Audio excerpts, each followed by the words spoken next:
کریم اما بعد فاعوذ باللہ من الشیطان الرجیم بسم اللہ الرحمن الرحیم یا ایہا الذین آمنوا اتقوا اللہ ولتنظر نفس ما قدمت لغد واتقوا اللہ ان اللہ خبیر بما تعملون ولا تكونوا كالذين نسوا الله فأنساهم أنفسهم أولئك هم الفاسقون لا يستوي أصحاب النار وأصحاب الجنة أصحاب الجنة هم الفائزون صدق الله العظيم رب اشرح لي صدري ويسر لي امري واحلل عقدة من لساني يفقهوا قولي اللهم ربنا الهمنا رشدنا واعذنا من شرور انفسنا اللهم ارنا الحق حقا وارزقنا اتباعه وارنا الباطل باطلا وارزقنا اجتنابه اللهم ربنا زدنا علما اللہم ارنا حقیقت الاشیاء کما ہی آمین یا رب العالمین۔ حضرات آپ بھی حیران ہوں گے کہ آج ہمارا درس صرف 3 آیات پر مشتمل ہے۔ ان میں سے بھی 2 آیات یعنی پہلی اور تیسری آیتیں اپنے مفہوم کے اعتبار سے اتنی واضح اور اتنی بین ہیں اور یہ مضمون قرآن مجید میں اتنی کثرت اور تکرار اور اعادے کے ساتھ آیا ہے کہ اس کے بارے میں کسی تفصیل میں جانے کی ہمیں ضرورت نہیں ہے۔ البتہ درمیانی آیت یہ یقیناً اس دور میں جو فکر اسلامی درکار ہے اس کے اعتبار سے اور حکمت قرآنی کے جو غامض پہلو ہیں، عمیق پہلو ہیں، ان کے اعتبار سے قرآن حکیم کی عظیم ترین آیات میں شمار کی جا سکتی ہے۔ لہذا ہماری آج کی گفتگو اکثر و بیشتر اسی ایک آیت سے متعلق ہوگی اور اس طرح آج درس کی بجائے کچھ لیکچر کی صورت پیدا ہو جائے گی۔ بہرحال ہم اللہ کے نام سے اب آغاز کر رہے ہیں۔ سب سے پہلے تو نوٹ کر لیجئے کہ میں نے یہ بات پہلے بھی آپ کو بتائی تھی کہ مسبحات میں سے یہ دوسری سورہ مبارکہ ہے جو ہم پڑھ رہے ہیں۔ ام المسبحات سورہ حدید اور اس کی پہلی 6 آیات کے بارے میں اپنا تاثر بارہا بیان کر چکا ہوں کہ ذات و صفات باری تعالیٰ کے ضمن میں وہ قرآن حکیم کا عظیم ترین اور جامع ترین اور یہ کہ اعلیٰ ترین علمی سطح پر بحث کے اعتبار سے منفرد مقام ہے۔ کچھ وہی انداز جو ہے سورہ حشر جو دوسری سورہ مبارکہ ہے اس سلسلے کی یعنی مسبحات کی، ویسے تو اس سلسلے سور میں اس کا نمبر 3 ہے۔ سورہ حدید کے بعد سورہ مجادلہ آئی تھی اور پھر اب یہ سورۃ الحشر ہے۔ اس کا جو آخری رکوع ہے جو 7 آیات پر مشتمل ہے جن میں سے 3 ہم آج پڑھ رہے ہیں، ان 7 آیات میں سے بھی 2 آیات نہایت عظمت کی حامل ہے جن میں سے ایک پر آج ہمیں وقت صرف کرنا ہے اور ایک اگلے درس میں آئے گی۔ مزید برآں اس آخری رکوع میں اللہ تعالیٰ کے اسماء حسنہ کا سب سے بڑا گلدستہ جو قرآن حکیم میں ہے وہ یہیں آیا ہے۔ ایک آیت میں 8 اسماء حسنہ تسلسل کے ساتھ، الملک القدوس السلام المؤمن المہیمن العزیز الجبار المتکبر، اس کی کوئی اور مثال پورے قرآن میں نہیں۔ ایک آیت میں 4 اور اسماء اسی آیت سے متصلاً ہیں اس مقام پر، اور اسی طرح سورہ حدید میں هو الاول والآخر والظاہر والباطن، وہاں بھی 4 اسماء ہیں، اور 4 ہی اسماء ہے کہ جو سورہ جمعہ کی پہلی آیت میں آئے ہیں، یسبح للہ ما فی السماوات و ما فی الارض الملک القدوس العزیز الحکیم۔ 8 اسماء کا اس طرح جمع ہونا یہ صرف ایک آیت ہے قرآن مجید میں اور وہ اس مجموعے میں شامل ہے۔ تو اس سے پہلے کہ ہم جو درمیانی آیت ہے اس پر اپنی توجہ کو مرکوز کریں، آیت نمبر 18 پر آپ ایک نظر ڈال لیجئے۔ یا ایھا الذین آمنوا اتقوا اللہ ولتنظر نفس ما قدمت لغد واتقوا اللہ ان اللہ خبیر بما تعملون۔ سب سے پہلے یا ایھا الذین آمنوا، اس کے بارے میں پہلے عرض کر چکا ہوں، اس وقت صرف دوہرا رہا ہوں کہ یہ قرآن حکیم میں امت مسلمہ سے خطاب کا صیغہ ہے، مسلمانوں سے خطاب کے لیے یہ الفاظ مخصوص ہیں، مختص ہیں، اور مسلمانوں میں مومنین صادقین بھی شامل ہیں، منافقین بھی شامل ہیں، اور ضعفاء بھی شامل ہیں۔ جو بھی لیگل مسلمز ہیں، قانونی مسلمان، وہ سب کے سب اس خطاب میں آتے ہیں۔ اب یہ دیکھنا ہوتا ہے اس آیت کے سیاق و سباق سے کہ اس خاص آیت میں روئے سخن کس کی طرف ہے۔ آیا مومنین صادقین سے خطاب ہے اصلاً، یا اصلاً جو خطاب کا رخ ہے وہ منافقین کی جانب ہے، یا ضعفاء سے خطاب کیا جا رہا ہے، ضعیف الایمان مسلمانوں سے؟ بہرحال یہ جو ہے آیت کے سیاق و سباق سے معین ہوگا، لیکن یہ کہ یہ اصل میں صیغہ خطاب ہے مسلمانوں کے لیے، کہ جو بھی مسلمان ہیں اور مسلمان ہونے کے دعوے دار ہیں، ان سے خطاب قرآن مجید میں یا ایھا الذین آمنوا کے الفاظ سے آتے ہیں۔ دلچسپی کے امور یہ بھی ہیں کہ پورا مکی قرآن ان الفاظ سے خالی ہے، یعنی تمام مکی صورتیں جو ہے، صرف استثناء آتا ہے سورہ حج میں، اور سورہ حج جو ہے وہ مختلف فی ہے، اس کے بارے میں یہ رائے بھی ہے کہ وہ مکی ہے اور یہ رائے بھی ہے کہ وہ مدنی ہے۔ اگرچہ صحیح تر رائے یہ ہے کہ وہ اکثر و بیشتر مکی ہے، لیکن اس میں کچھ آیات مدنی شامل ہیں لازماً، لہذا اس کو علیحدہ رکھ دیجئے تو پھر وہ قاعدہ کلیہ جو ہے کہیں اور نہیں ٹوٹتا کہ اگرچہ 2/3 قرآن جو ہے وہ مکی صورتوں پر مشتمل ہے حجم کے اعتبار سے، لیکن پورے مکی قرآن میں یا ایھا الذین آمنوا کے الفاظ آپ کو نہیں ملیں گے۔ یہ خاص معاملہ ہے مدنی صورتوں کا۔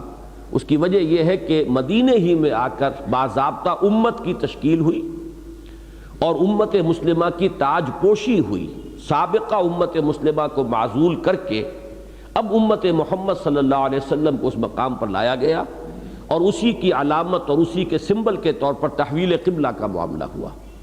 تو چونکہ امت کی باضابطہ تشکیل در حقیقت مدینے میں ہوئی ہے، لہذا یا ایھا الذین آمنوا کا خطاب جو ہے یہ بھی مدنی صورتوں کے ساتھ مختص ہے۔ یہاں اس سورہ مبارکہ میں جس مقام پر ہم یہ اب آیت پڑھ رہے ہیں، اس میں سیاق و سباق سے معین ہو جاتا ہے کہ روح سخن منافقین کی طرف ہے، اس لیے کہ سورۃ الحشر کا پورا جو دوسرا رکوع ہے 7 آیات پر مشتمل، اس میں ساری گفتگو منافقین کے بارے میں ہوئی ہے، لہذا یہاں گویا کہ تسلسل یوں ہوگا کہ اب ان کی طرف روح سخن ہے کہ ہوش کے ناخن لو، یا ایھا الذین آمنوا اتقوا اللہ، اللہ کا تقوی اختیار کرو، اور ہر ذی نفس کو یہ چاہیے کہ وہ پوری طرح نگاہ رکھے اس بات پر کہ وہ کل کے لیے کیا آگے بھیج رہا ہے۔ اپنی ساری توجہات کو اس دنیا کی زندگی پر، یہ جو ایک بڑا آج ہے، یہ پوری ہماری زندگی جو ہے یہ ایک آج ہے، اور پوری آخرت کی زندگی ایک بہت بڑا کل ہے۔ تو آج سے تم کل کے لیے فراہم کرو، دیکھو کہ کل کے لیے کیا اعمال آگے بھیج رہے ہو۔ واتقوا اللہ، اور پھر تقویٰ کا دوبارہ تاکیدی حکم، اور پھر تنبیہی انداز، واللہ خبیر بما تعملون، ان اللہ خبیر بما تعملون، یقیناً اللہ تعالیٰ باخبر ہے اس سے کہ جو کچھ تم کر رہے ہو۔ اب اتقوا کے لفظ پر آ جائیے۔ یہ لفظ قرآن حکیم میں بصیغہ امر، واحد جمع مؤنث مذکر، یہ کوئی 83 مرتبہ آیا ہے، اور یہ قرآن مجید کی اہم اساسی اصطلاحات میں سے ہے۔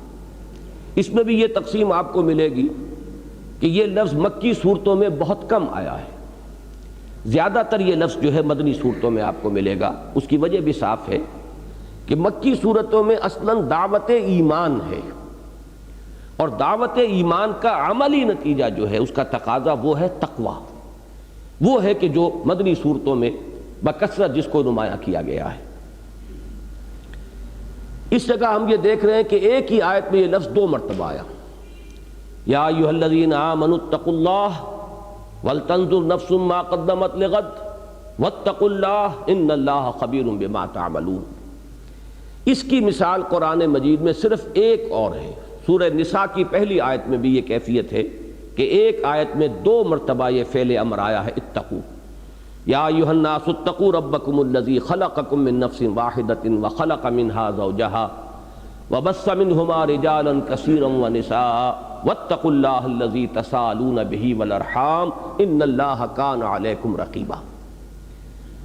اس کے علاوہ متعدد آیات ایسی ہیں کہ جن میں اگرچہ یہ اتقوا کا فعل امر تو ایک ہی مرتبہ آیا ہے، لیکن دوسرے مضمون سے اس کا جو اصل مراد اور معنی ہے اس کی تکرار ہو جاتی ہے، اور اتفاق سے 2 آیتیں تو اس میں وہی ہیں کہ جو خطبہ نکاح میں شامل ہیں اس آیہ مبارکہ کے ساتھ۔ یا ایھا الذین آمنوا اتقوا اللہ حق تقاتہ ولا تموتن الا وانتم مسلمون۔ اب یہ جو ولا تموتن الا وانتم مسلمون، یہ بھی در حقیقت اسی مفہوم کو مختلف الفاظ میں ادا کیا جا رہا ہے کہ دیکھنا ہرگز موت نہ آئے مگر فرما برداری کی حالت میں۔ اور چونکہ موت کے بارے میں کوئی گارنٹی نہیں کہ وہ کس وقت تک نہیں آئے گی اور کچھ پتہ نہیں کہ وہ کب آ جائے، لہٰذا اس کا اگر کوئی شخص فیصلہ کر لے تو اب اس کے سامنے ایک ہی راستہ رہ جائے گا کہ کوئی لمحہ بھی معصیت میں بسر نہ کرے، مبادا اسی لمحے موت کا ظالم پنجہ اسے آ کر دبوچ لے۔ لہذا مفہوم وہی ہے، یا ایھا الذین آمنوا اتقوا اللہ حق تقاتہ کا، اور اتنا ہی مؤکد ہے، اگرچہ الفاظ مختلف ہیں تو مفہوم تقویٰ ہی کا 2 مرتبہ آ گیا ہے اگرچہ الفاظ وہ نہیں۔ اسی طریقے پر سورہ احزاب کی وہ آیت کہ جو خطبہ نکاح میں شامل ہے، مسنون خطبہ نکاح میں، یا ایھا الذین آمنوا اتقوا اللہ وقولوا قولا سدیدا۔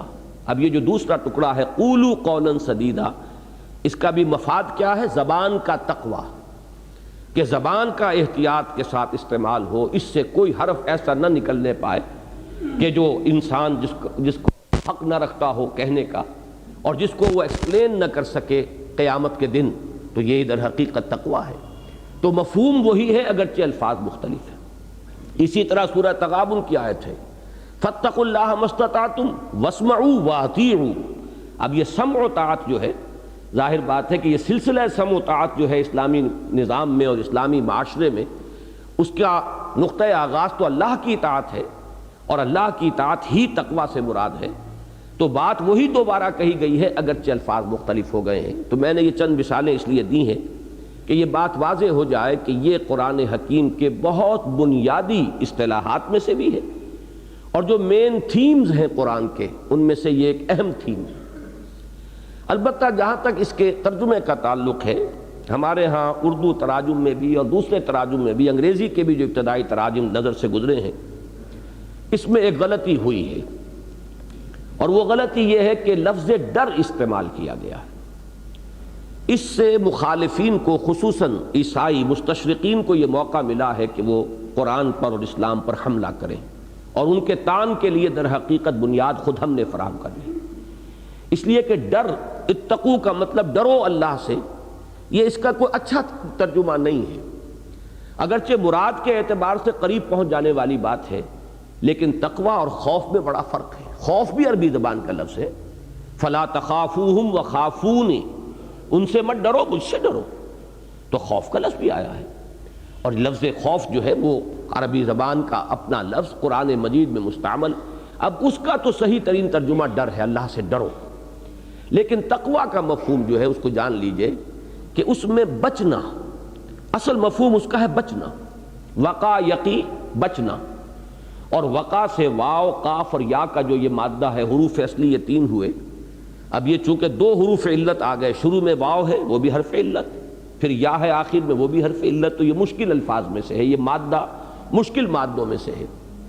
اس سے جب باب افتعال بنے گا بچنا، ابتقاء، اور یہاں واو جو ہے تے کے ساتھ مل کر تا کے اوپر اب تشدید آ جائے گی، اتقاء، اتقاء کے معنی بچنا، اور وقا اور وقایہ کسی کو بچانا۔ اس سے فعل امر بڑا دلچسپ ہے، اکثر حضرات جو عربی زبان سے واقف ہیں وہ تو جانتے ہیں ان چیزوں کو، لیکن یہ کہ جو ناواقف ہیں ان کی دلچسپی کی بات ہے، چونکہ یہ دعا تو ہر مسلمان کو یاد ہے، ربنا آتنا فی الدنیا حسنۃ وفی الآخرۃ حسنۃ وقنا عذاب النار۔ اب یہ وقنا عذاب النار اور ہمیں بچا آگ کے عذاب سے۔ یہاں دلچسپی کی بات یہ ہے کہ بچا فعل امر جو ہے وہ صرف ایک حرف پر مشتمل ہے، قے۔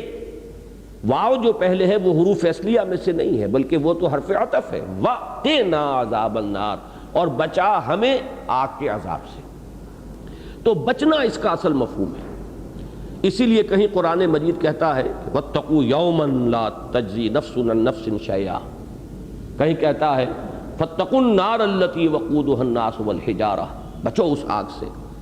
اب یہ بچنا جو ہے جہاں تک اللہ تعالیٰ کی ذات کا تعلق ہے، اس کے ساتھ جو مفہوم ذہن میں آنا چاہیے وہ اس طرح کا بچنا ہے جیسے کہ کوئی سعادت مند بیٹا اپنے والد کی ناراضگی سے بچتا ہے۔ خوف میں تو کوئی خوفناک شے، کوئی مضر شے، مضرت بخش شے، تکلیف دہ شے، اس سے بچنا خوف کا یہ منفی پہلو ہے، سلبی پہلو ہے۔ لیکن ایک بچنا یہ ہوتا ہے کہ آپ کو یہ احساس رہے کہ میرے کسی حرکت سے میرے والد کی دل شکنی نہ ہو، میرا کوئی معاملہ ایسا نہ ہو کہ میرے والد کے یا میرے والدین کے یا میرے بزرگوں کے جذبات مجروح ہو جائیں، انہیں مجھ سے جو امیدیں وابستہ ہیں میں ان کی امیدوں کو خاک میں ملا دوں، یا یہ کہ کسی اور پہلو سے میں ان کو تکلیف پہنچانے کا سبب بن جاؤں۔ یہ احساس جو ہے ایک سعادت مند بیٹے میں اپنے والدین کے لیے، اپنے بزرگوں کے لیے، یہی جب اللہ کے لیے آتا، اب اسے ضرب دے لیجئے، لاکھ گنا اور کروڑ گنا کر لیجئے، میرا خالق، میرا مالک، میرا پروردگار، میرا رازق، میرا پالنہار، میرا محافظ، اس کی کسی بات کے خلاف میں کوئی حرکت نہ کروں، میں اسے ناراض نہ کروں، اس نے مجھے بنایا ہے اور جو کچھ وہ مجھ میں چاہتا ہے کہ صفات پروان چڑھیں وہی صفات میں اپنے اندر پیدا کروں، جو صفات اس کو پسند نہیں ہے میں ان سے بچوں۔ اب یہ تقویٰ جو ہے زمین و آسمان کا فرق واقع ہو گیا اس مفہوم میں اور لفظ ڈرو میں۔ چونکہ ہم نے اکثر و بیشتر ترجمہ کیا ہے ڈرو اللہ سے، تو پھر موقع مل گیا عیسائی مستشرقین کو کہ قرآن اور اسلام جو ہے وہ انووک کرتے ہیں فیئر کمپلیکس کو، جذبہ خوف کو اپیل کرتے ہیں، جبکہ ہمارا دین جو ہے یعنی عیسائیت، ان کا جو مذہب ہے، وہ کہتے ہیں اس میں زیادہ زور جو ہے وہ محبت پر ہے، خدا سے محبت کرو، خدا محبت ہے۔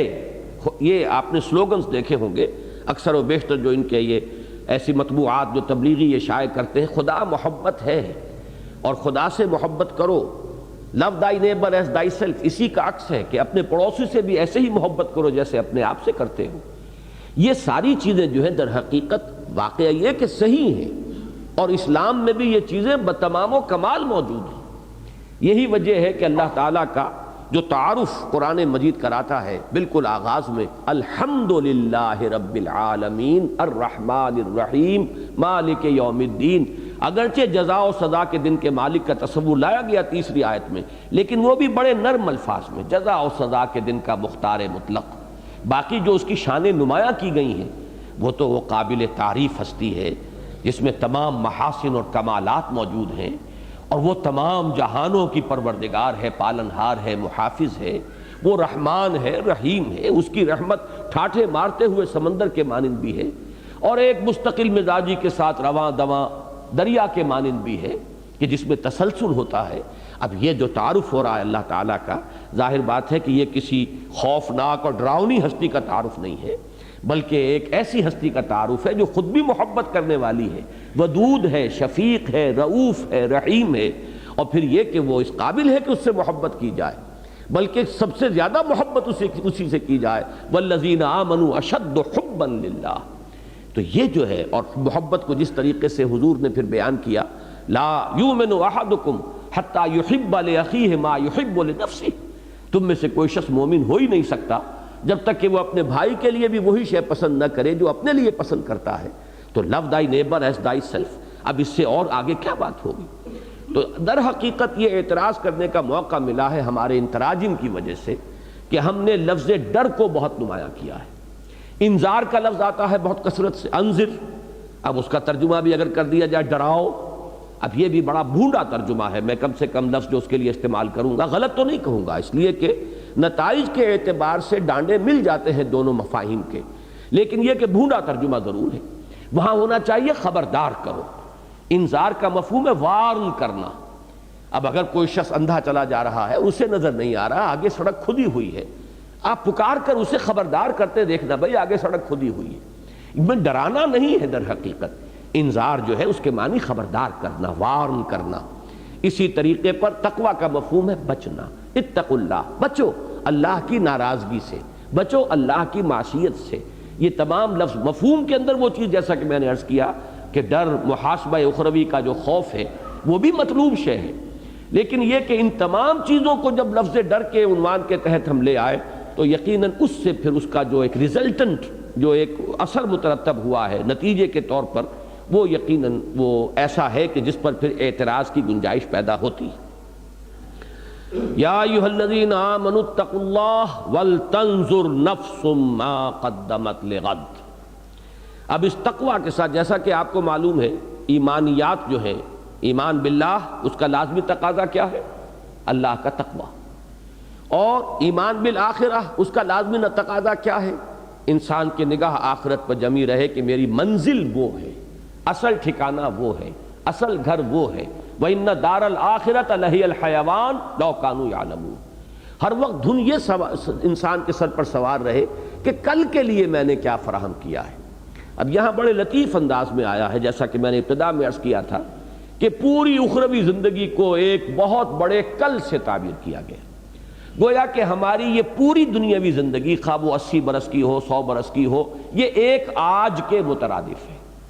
اور یہی لطیف انداز میں مفہوم ہے اس دعائے معصورہ میں کہ جو حضور صلی اللہ علیہ وسلم صبح بیداری کے وقت آپ کا ذکر تھا یا آپ کی دعائے مسنونہ تھی، اس کے الفاظ یہی ہیں: الحمدللہ الذی احیانی بعد ما اماتنی والیہ النشور، کہ جیسے روزانہ ہم رات کو سوتے ہیں اور صبح کو اٹھتے ہیں، ایسے ہی ایک بڑی شام آئے گی، وہ شام زندگی ہوگی، اور پھر اس کے بعد ایک صبح آئے گی، اور وہ صبح ہوگی حشر کی، قیامت کی صبح، جس وقت کے ہم اٹھ کھڑے ہوں گے۔ یہ روزانہ کا ہمارا سونا اور جاگنا در حقیقت ریہرسل ہے اس موت اور بعث بعد الموت کا، کہ اس کے لیے ایک روز ہمارے سامنے نمونہ آ رہا ہے۔ تو جیسے آج میری زندگی کا ایک دن تھا، ایسے ہی میری کل زندگی ایک دن ہے، اور جیسے کل صبح طلوع ہونے والی ہے ہر شخص کو معلوم ہے، اور ہر شخص کو یہ فکر دامنگیر رہتی ہے کہ کل کے لیے میرے پاس سامان ہے یا نہیں، کھانے پینے کا سامان۔ اس سے آگے یہ کہ کل سے آگے اگلا ہفتہ بھی ہے، اگلا مہینہ بھی ہے، اگلا سال بھی ہے۔ انسان جو ہے دور اندیش وہی کہلاتا ہے، اور اس کے برعکس ہم کہتے ہیں عاقبت نا اندیش انسان، کہ جو صرف آج کی فکر کر رہا ہے اور کل کی اسے کوئی فکر نہیں ہے۔ تو اسی کو ذرا، جیسا کہ میں نے عرض کیا تھا کہ اس کو ذرا ضرب دے لیجئے کہ جو ایک سعادت مند بیٹے کا رویہ ہوتا ہے اپنے والدین کے بارے میں، اسی طریقے سے ضرب دیجئے اس کو ایک بہت بڑی مقدار سے، ویلیو سے، تو یہ ہے آخرت کی فکر کے جو دامن گیر ہو جانی چاہیے اس شخص کو جس کو فی الواقع آخرت پر ایمان ہے۔ وَلْتَنْظُرْ، اب یہاں پہ لفظ نظر جو لایا گیا ہے، دیکھنے کے لیے نہیں، نگاہ رکھنا، ہر وقت نگاہ جمائے رکھے انسان، ہمیشہ یہ دیکھتا رہے، نگاہ اسی بات پر ٹکی رہے کہ میں کل کے لیے کیا بھیج رہا ہوں، وہ کل جو آخرت کی کل ہے، وہ بڑی کل جو ہماری زندگی میں آنے والی ہے۔ اسی طریقے سے آپ دیکھیں گے کہ قرآن مجید میں دنیا کے ساتھ لفظ عاجلہ لایا جاتا ہے، عاجلہ جلدی والی۔ عجلت پسند انسان جو ہے وہ عام محاورے میں بھی کوئی اچھا یعنی آدمی بردبار انسان نہیں سمجھا جاتا، ہر وقت جلدی سوار رہتی ہے۔ بردبار انسان وہ ہے جو سہج پکے سے میٹھا ہو، ہر معاملے کو سوچ سمجھ کر آگے بڑھاتا ہے، اس کے اندر ایک تدبر ہے، ایک حلم ہے۔ تو دنیا اور حب عاجلہ اور آخرہ اور عاقبہ یہ لفظ آتے ہیں، والعاقبۃ للمتقین، آخرہ دنیا کے مقابلے میں ہے اور عاجلہ اور عاقبہ یہ ایک دوسرے کے مقابلے میں آئیں گے۔ تو یہ در حقیقت وہی کہ جو عام ہمارے محاورے میں بھی آتا ہے کہ وہی شخص دانا سمجھا جاتا ہے جسے کل کی بھی فکر ہو، مستقبل کا بھی خیال ہو، کچھ وہ مستقبل کے لیے پس انداز کر رہا ہو، کچھ آئندہ جو پیش آنے والے مراحل ہیں ان کی بھی اسے فکر آج ہو رہی ہو۔ تو اسی طریقے سے اسی کو ہزار سے اور کروڑ سے ضرب دے لیجئے تو محسوس ہوگا کہ یہ فکر دامنگیر رہنی چاہیے ہر انسان کو اگر اسے واقعتاً آخرت پر ایمان ہے۔ وَلْتَنْظُرْ نَفْسٌ مَا قَدَّمَتْ لِغَدٍ وَاتَّقُوا اللَّهَ، دوبارہ اللہ کا تقوی اختیار کرو، اللہ کی ناراضگی سے بچو، اللہ کی معصیت سے بچو، اللہ کی محرمات سے اجتناب کرو، اللہ کے احکام کو بجا لاؤ۔ ان اللہ خبیر بما تعملون، اور یہاں لفظ خبیر پر میں نے اس سے پہلے بھی کئی مرتبہ گفتگو کی ہے، سورہ حدید کی ابتدا میں بھی یہ اس طریقے سے آیا ہے، اور سورہ تغابن میں بھی، کہ پہلے بصیر آتا ہے پھر خبیر آتا ہے۔ خبیر میں زیادہ گہرائی ہے، اس لیے کہ باخبر ہونا کسی شے سے، اور خبر کے مختلف ذرائع ہو سکتے ہیں، بصارت بھی، سماعت بھی، انسان سن کر بھی کسی چیز کو، کوئی معلومات کو حاصل کرتا ہے، دیکھ کر بھی حاصل کرتا ہے۔ مزید برآں یہ جان لیجئے کہ در حقیقت ہماری جو باطنی شخصیت ہے، اگر آپ اس کو پیش نظر رکھیں تو یہ تمام ہمارے جو ذرائع اور آلے ہیں، یہ تو وہ سینس ڈیٹا ہیں کہ جو فراہم کرتے ہیں ہمارے برین کو۔ اصل میں جو ڈیسائفر کی جاتی ہیں یہ ساری معلومات، اور ان سب کو جو یہ بڑا کمپیوٹر جو لگا ہوا ہے بہت چھوٹا سا ہے، بہت بڑا، یہ بقامت کہتر اور بقیمت بہتر والی بات اس کے اوپر صادق آئے گی کہ یہ بہت بڑا کمپیوٹر ہے جو ہمارے دماغ میں لگا ہوا ہے۔ یہ جو ہے اس کو اب انٹرپریٹ کرتا ہے، ڈیسائفر کرتا ہے، اور پھر جو نتیجہ نکالتا ہے وہ خبر ہے اصل میں، کہ جو ہماری اصل اندرونی شخصیت کو ان تمام چیزوں سے نتیجتاً جو بات ملی، جو خبر حاصل ہوئی وہ خبر ہے۔ تو خبر میں بصر یا سمع کی نسبت بہت گہرائی ہے۔ ان اللہ خبیر بما تعملون، جان لو کہ اللہ تعالی خوب باخبر ہے ان چیزوں سے جو تم کر رہے ہو۔ اس لیے کہ بصارت میں اگر آپ لفظ بصیر استعمال کریں گے تو وہ صرف کسی عمل کا ظاہر آئے گا۔ ایک شخص نماز پڑھ رہا ہے، اس کا ظاہر ہے میں نے دیکھا نماز پڑھ رہا ہے، لیکن یہ کہ اس کی نیت کیا ہے؟ ریاکاری ہے، لوگوں پر اپنے زہد اور تقوی اور دینداری کا روب گانٹنا ہے، یا واقعتاً اس کے دل میں اللہ کا خوف ہے، تقوی ہے، خشوع ہے، خضوع ہے، للہیت ہے، اللہ کی محبت ہے۔ اب یہ چیزیں جو ہے یہ اس بصارت سے متعلق نہیں ہوں گی، اس کا تعلق خبر سے ہے۔ لہذا یہ تمام چیزیں جو ہے جمع ہو کر سب سے گہرائی جس لفظ میں آتی ہے وہ خبر ہے۔ سورہ تغابن میں بھی آپ دیکھیں گے کہ پہلے آئے گا اللہ کے لیے لفظ بصیر، پھر آخر میں جا کر آئے گا خبیر، اور یہی سورہ حدید کے اندر بھی تناسب جو ہے یہی آپ کو ترتیب یہی ملے گی۔ ان اللہ خبیر بما تعملون، اس میں ظاہر بات ہے کہ ایک انداز جو ہے تحدید کا ہے، اگرچہ اصولاً اس میں دونوں انداز موجود ہوتے ہیں۔ اہل ایمان کے لیے اس میں بشارت ہے، اللہ خوب جانتا ہے جو تم کر رہے ہو۔ اب اس سے زیادہ کسی بندہ مومن کے لیے ری ایشورنگ چیز اور کوئی نہیں، اس کے اطمینان، دل دہی کی بات کہ تم نے جو نیکی کا کام کیا، خواہ کسی انسان نے اسے دیکھا یا نہیں دیکھا، لوگوں کی نگاہوں میں آیا یا نہیں آیا، اللہ باخبر ہے، اللہ کے علم میں ہے۔ تمہاری کوئی قربانی، تمہارا کوئی ایثار، اللہ کے لیے کی گئی تمہاری کوئی محنت، کوئی لمحہ جو تم نے اس کے لیے صرف کیا ہے وہ اللہ کے علم سے باہر نہیں ہے، اللہ جانتا ہے۔ اس میں جیسا کہ میں نے عرض کیا بڑی دلجوئی ہے، بڑی تشفی ہے، بڑی حوصلہ افزائی ہے اہل ایمان کے لیے۔ لیکن اسی میں برعکس جو لوگ ہیں، جو اللہ کے باغی ہیں، جو اللہ کے نافرمان ہیں، ان کے لیے اسی میں دھمکی، اللہ خوب جانتا ہے جو تم کر رہے ہو۔ تم لوگوں کی نگاہوں سے چھپ سکتے ہو، تم اپنے اوپر لبادے اوڑھ سکتے ہو، تم جھوٹی قسمیں کھا کر جو ہے ان کو اپنے لیے ڈھال بنا سکتے ہو۔ اتخذوا ایمانہم جنۃ فصدوا عن سبیل اللہ، انہوں نے اپنی قسموں کو ڈھال بنا لیا ہے اپنے لیے باسپرس سے بچنے کے لیے، لیکن اللہ باخبر ہے تمہاری اصل حقیقت سے۔ تو یہ دونوں چیزیں اس کے اندر مضمر ہوتی ہیں، لیکن یہاں جیسا کہ میں نے عرض کیا چونکہ اس آیت مبارکہ میں جو سیاق کلام ہے اس کے اعتبار سے ثابت ہو رہا ہے کہ روح سخن منافقین کی طرف ہے، لہذا یہ تنبیہ اور تحدید کا کلمہ ہے۔ ان اللہ خبیر بما تعملون یا ایھا الذین آمنوا اتقوا اللہ ولتنظر نفس ما قدمت لغد واتقوا اللہ ان اللہ خبیر بما تعملون۔ جیسا کہ میں نے عرض کیا تھا کہ تیسری آیت جو ہے وہ بھی اپنے مفہوم کے اعتبار سے بھی بالکل واضح ہے۔ قرآن مجید کا یہ مضمون تو وہ ہے کہ اگرچہ میں اس کو دعوے کے ساتھ تو نہیں کہہ سکتا، لیکن گمان غالب میرا یہ ہے کہ کوئی صفحہ مصحف کا ایسا نہیں ہو سکتا جس میں یہ مضمون نہ آیا۔ آخرت کی کامیابی، جنت والوں کی کامیابی، دوزخ والے جو ہے ان کی ناکامی، ان کا خسران، ان کی تباہی اور بربادی، تو یہ تو قرآن مجید کا جو اہم ترین مضامین ہے، توحید اور معاد سب سے اہم مضامین، اور تیسرا اس میں ایڈ کیجئے رسالت اور نبوت، یہی اساسات ہیں اس دین کی۔ لہذا یہ کہ لا یستوی اصحاب النار واصحاب الجنہ اصحاب الجنت هم الفائزون، میں نے یہ چاہا کہ پہلے اس آیت کو چونکہ اس کا ایک بڑا بالکل واضح اور براہ راست ایک ربط بنتا ہے پہلی آیت سے. ان سے کہا گیا یا ایھا الذین آمنوا اتقوا اللہ ولتنظر نفس ما قدمت لغد. یہ اس غد کی شرح ہے جو کی جا رہی ہے، وہ جو کل آنے والی ہے، جس کو سورہ تغابن میں کہا گیا ذالک یوم التغابن، اور پھر اس کی شرح کی گئی وَمَن يُؤْمِن بِاللَّهِ وَيَعْمَلْ صَالِحًا يُكَفِّرْ عَنْهُ سَيِّئَاتِهِ وَيُدْخِلْهُ جَنَّاتٍ تَجْرِي مِن تَحْتِهَا الْأَنْهَارُ خَالِدِينَ فِيهَا أَبَدًا ذَلِكَ الْفَوْزُ الْعَظِيمُ وَالَّذِينَ كَفَرُوا وَكَذَّبُوا بِآيَاتِنَا أُولَٰئِكَ أَصْحَابُ النَّارِ خَالِدِينَ فِيهَا وَبِئْسَ الْمَصِيرُ. اسی طریقے سے اس کی شرح یہاں ہو رہی ہے تیسری آیت میں لا يستوي أصحاب النار وأصحاب الجنة اصحاب الجنت هم الفائزون.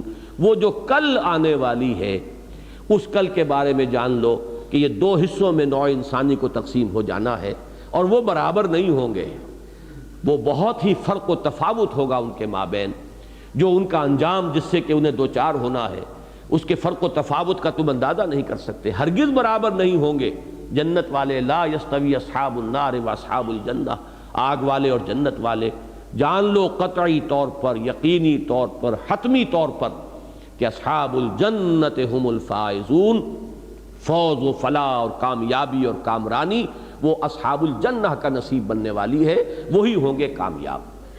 میں نے اصل میں ان دونوں آیتوں کو پہلے اس لیے ان کا ترجمہ کر دیا کہ اب جو درمیانی آیت ہے اس کے چونکہ دو مفہوم ہیں.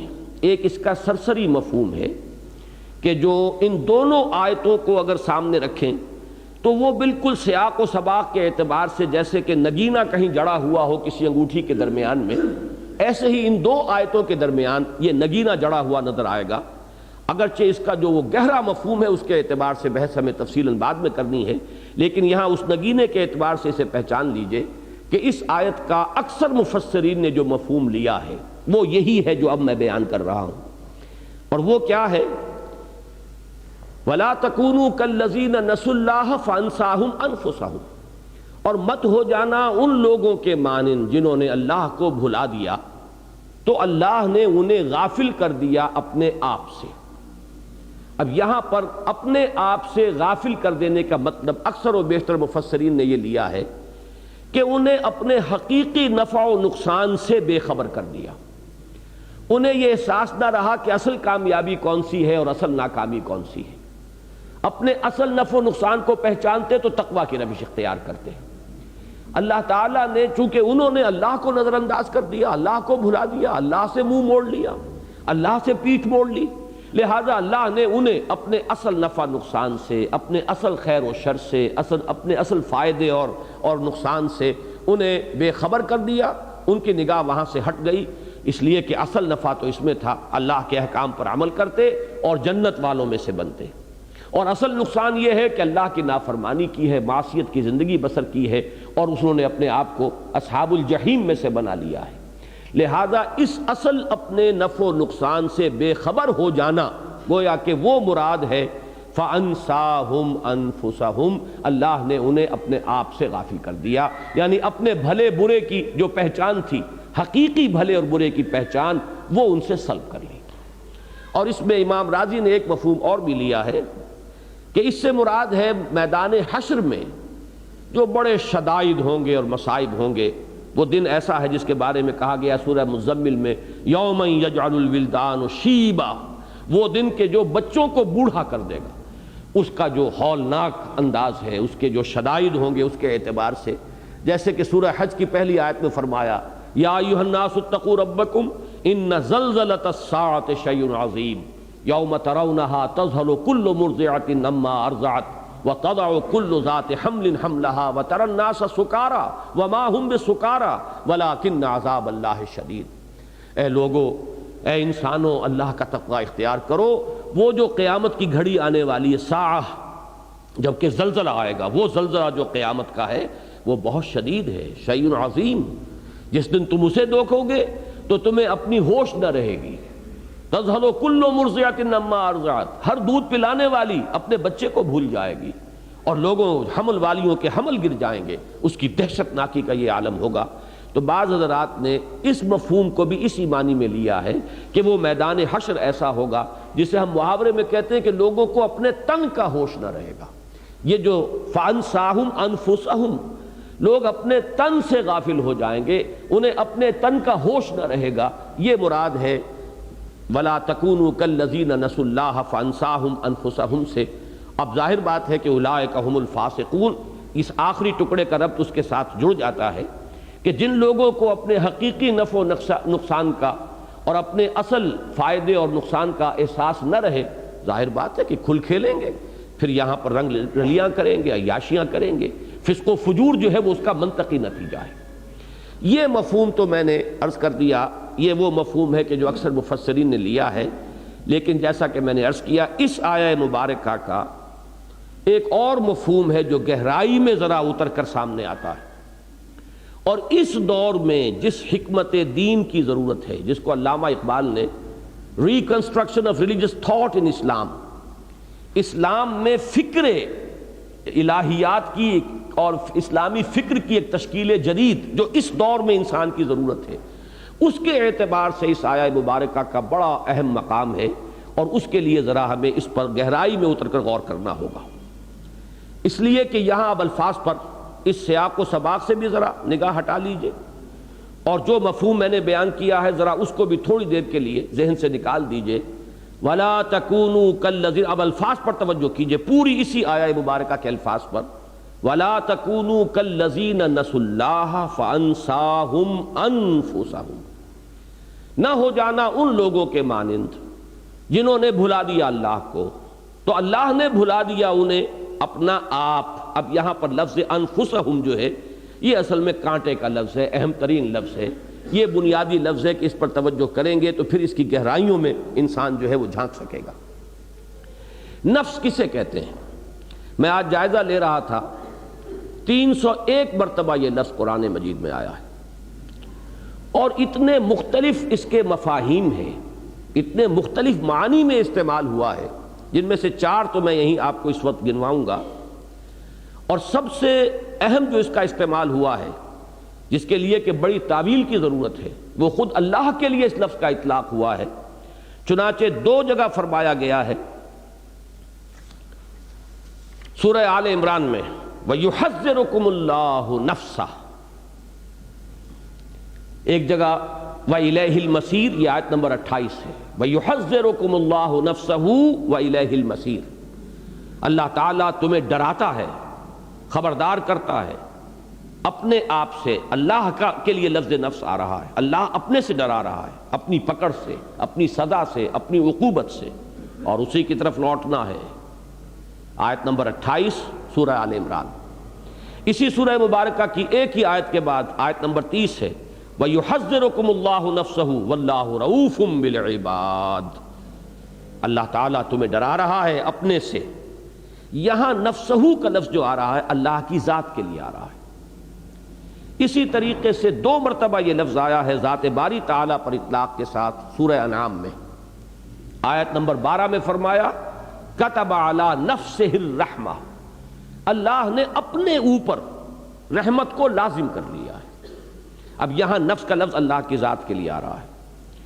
اور دوسری جگہ آیت کی یہ سورہ انعام کی آیت نمبر 54 ہے، کتب ربکم علی نفسہ الرحمہ، تمہارے رب نے اپنے اوپر رحمت کو لازم کر لیا ہے.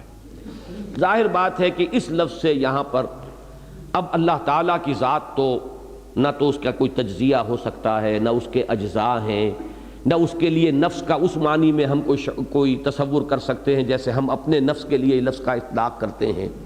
پھر یہ کہ نفس جو ہے جان کے معنی میں اگر آئے تو اس کے لیے بھی اللہ تعالیٰ کے لیے یہ لفظ اس معنی میں مستعمل نہیں. تو معلوم یہ ہوا کہ ایک مفہوم اس لفظ کا ہے ذات، کوئی ہستی، بس اجمالاً اس کی ذات کے لیے اس لفظ کا اطلاق ہو رہا ہے. دوسرا لفظ، اس لفظ کے دوسرا مفہوم جو بہت کثرت سے آیا ہے قرآن مجید میں، وہ ہے جان. اس لیے کہ فرمایا گیا کہ جب فرشتے جان نکالیں گے تو اس کے لیے الفاظ آئیں اخرجوا انفسکم، نکالو اپنی جانیں. اب ظاہر بات ہے کہ جسم میں سے جان کھینچی جاتی ہے، فرشتہ جو ہے کھینچتا ہے، نزع کے معنی کھینچنا. تو یہ جو حالت نزع طاری ہوتی ہے، تو جب فرشتہ کہتا ہے اخرجوا انفسکم، نکالو اپنی جانیں، تو یہاں اس سے مراد کیا ہے؟ جان ہے۔ اب یہاں جسم رہ گیا، یہیں پر جسد بے جان رہ گیا ہے، فرشتہ جس چیز کو لے کر گیا ہے وہ اس کی جان ہے۔ تیسرا اطلاق اس کا اور بھی لطیف ہے، اب اس کو ہم نہیں کہہ سکتے کہ اس کو شعور کے لفظ سے تعبیر کریں، اس لیے کہ سورہ زمر میں فرمایا گیا کہ اللہ یتوفی الانفس حین موتها والتی لم تمت فی منامها، اللہ تعالیٰ قبض کر لیتا ہے نفس کو موت کے وقت، اور جب موت کا وقت نہیں آیا ہوتا تو نیند کے وقت۔ اب نیند کے وقت ظاہر بات ہے کہ جان جسم سے نہیں نکلتی، جان تو موجود ہے، آدمی سو رہا ہے، کوئی حیوان سو رہا ہے تو بے جان نہیں ہے، مردہ نہیں ہے، جان اس میں ہے۔ یہاں اس لفظ جو آیا ہے دوسری مرتبہ واللتی لم تمت فی منامہا، تو یہ جو حالت نیند میں جو چیز سلب کی گئی ہے، جو چیز کھینچ لی گئی ہے، جس چیز کو اللہ نے اپنے قبضے میں لے لیا، وہ انسان کا شعور ہے۔ تو شعور کے لیے بھی اس لفظ نفس کا اطلاق ہو رہا ہے۔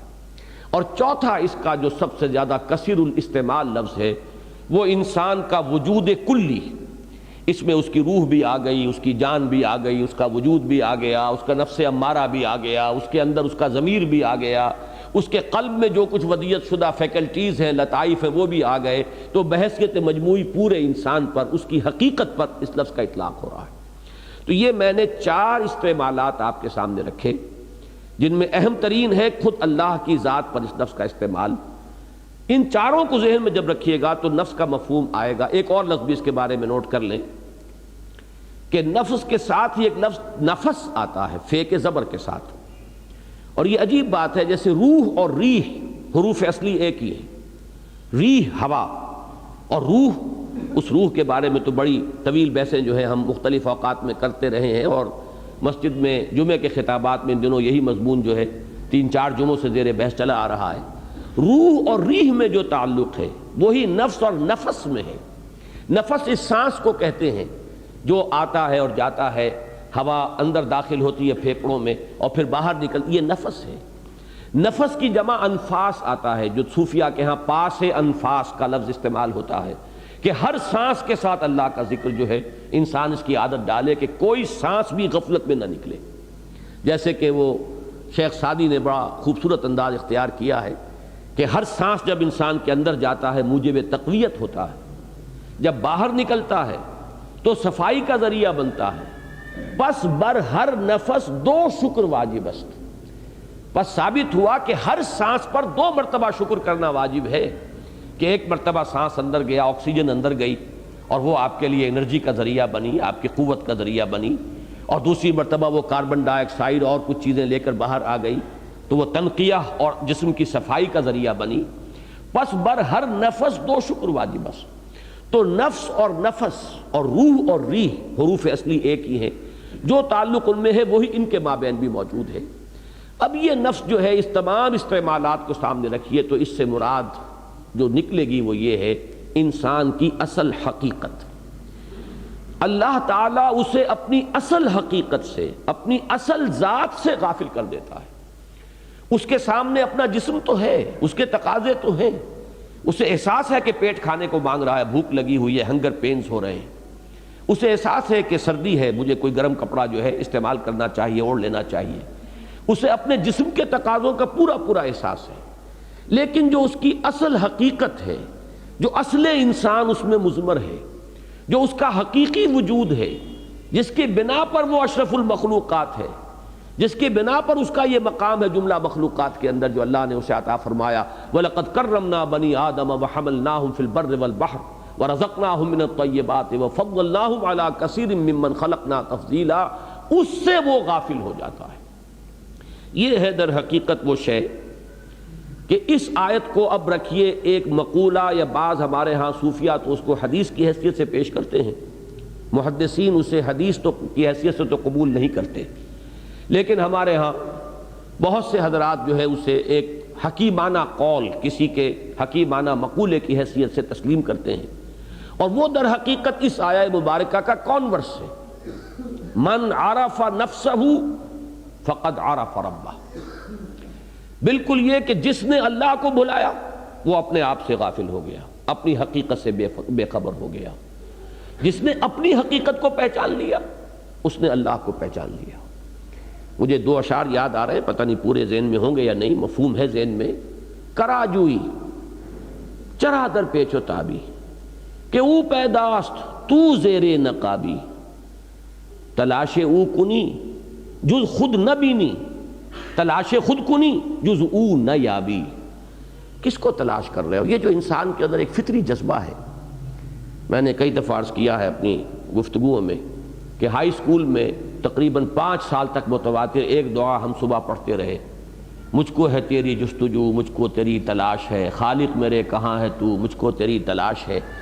اب یہ ایک واقعہ ہے کہ فطرت انسانی میں ایک تلاش مضمر ہے، ایک بے چینی سی، جو خصوصاً زیادہ حساس اور ذہین اور فہیم لوگ ہوتے ہیں، ان کے اندر ایک بے کلی، ایک بے چینی سی ہوتی ہے، جس کو کہ مولانا روم نے تعبیر کیا ہے بشنو از نئے چوں حکایت میں کنت واس جدائی ہا شکایت میں کنت۔ معلوم ہوتا ہے کہیں سے کوئی ہجر کی کیفیت ہے، کہیں سے کوئی علیحدگی ہو گئی ہے، اپنے منبع سے کہیں ہم جدا ہو گئے ہیں، اپنے مرکز سے کہیں منقطع ہو گئے ہیں۔ یہ بے کلی اور بے چینی جو ہے، اس میں انسان تلاش کرتا ہے، مجھ کو ہے تیری جستجو، مجھ کو تیری تلاش ہے۔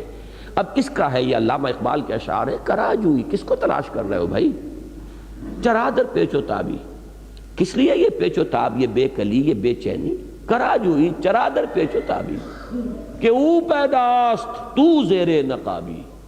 وہ اللہ جس کو تم تلاش کر رہے ہو وہ تو حویدہ ہے، عیاں ہے، اظہر من الشمس ہے، معمور ہو رہا ہے عالم میں نور تیرا، از ماہتاب ماہی سب ہے ظہور تیرا، تو زیر نقاب آ گیا ہے۔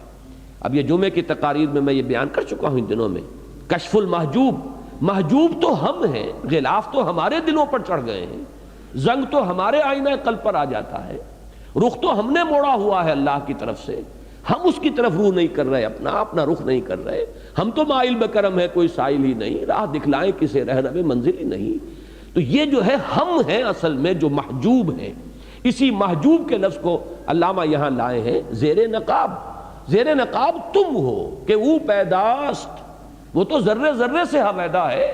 ان فی خلق السماوات والارض واختلاف اللیل والنہار والفلک التی تجری فی البحر بما ينفع الناس وما انزل اللہ من السماء من ماء فاحیا به الارض بعد موتها وبث فیہا من کل دابۃ وتصریف الریاح والسحاب المسخر بین السماء والارض لآیات لقوم یعقلون۔ ایک ایک ذرے میں اس کی نشانی موجود ہے۔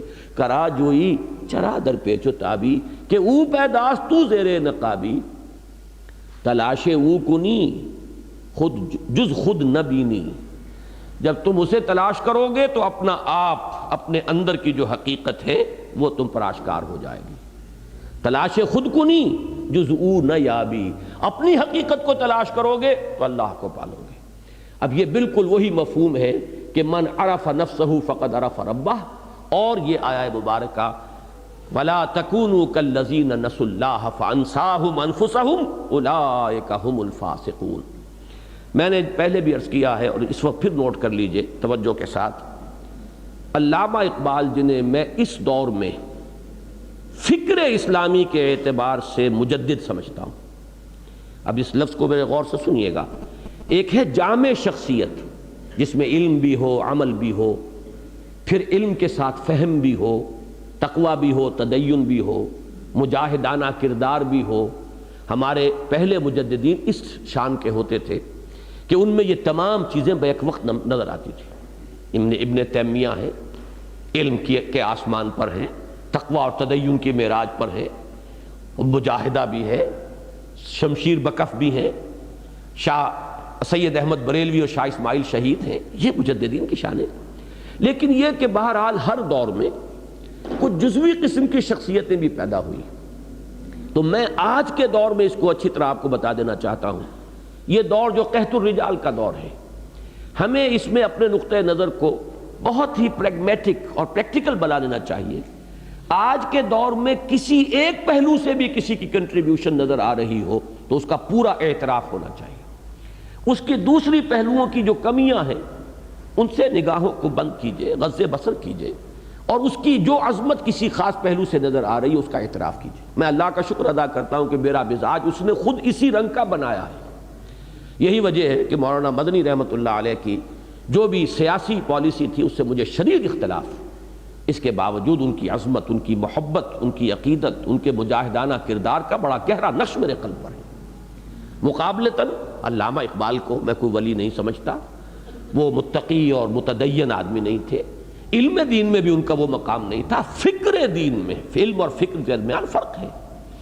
اس دور کا جو فکر ہے، جو اس دور میں ضروری ہے، وہ در حقیقت اس کے اعتبار سے میں انہیں مجدد کا مقام جو ہے وہ میں سمجھتا ہوں، اور واقعہ یہ ہے کہ یہ میں اپنے پورے گہرے شعور کے ساتھ کہہ رہا ہوں، اس میں کسی مبالغے کا دخل نہیں۔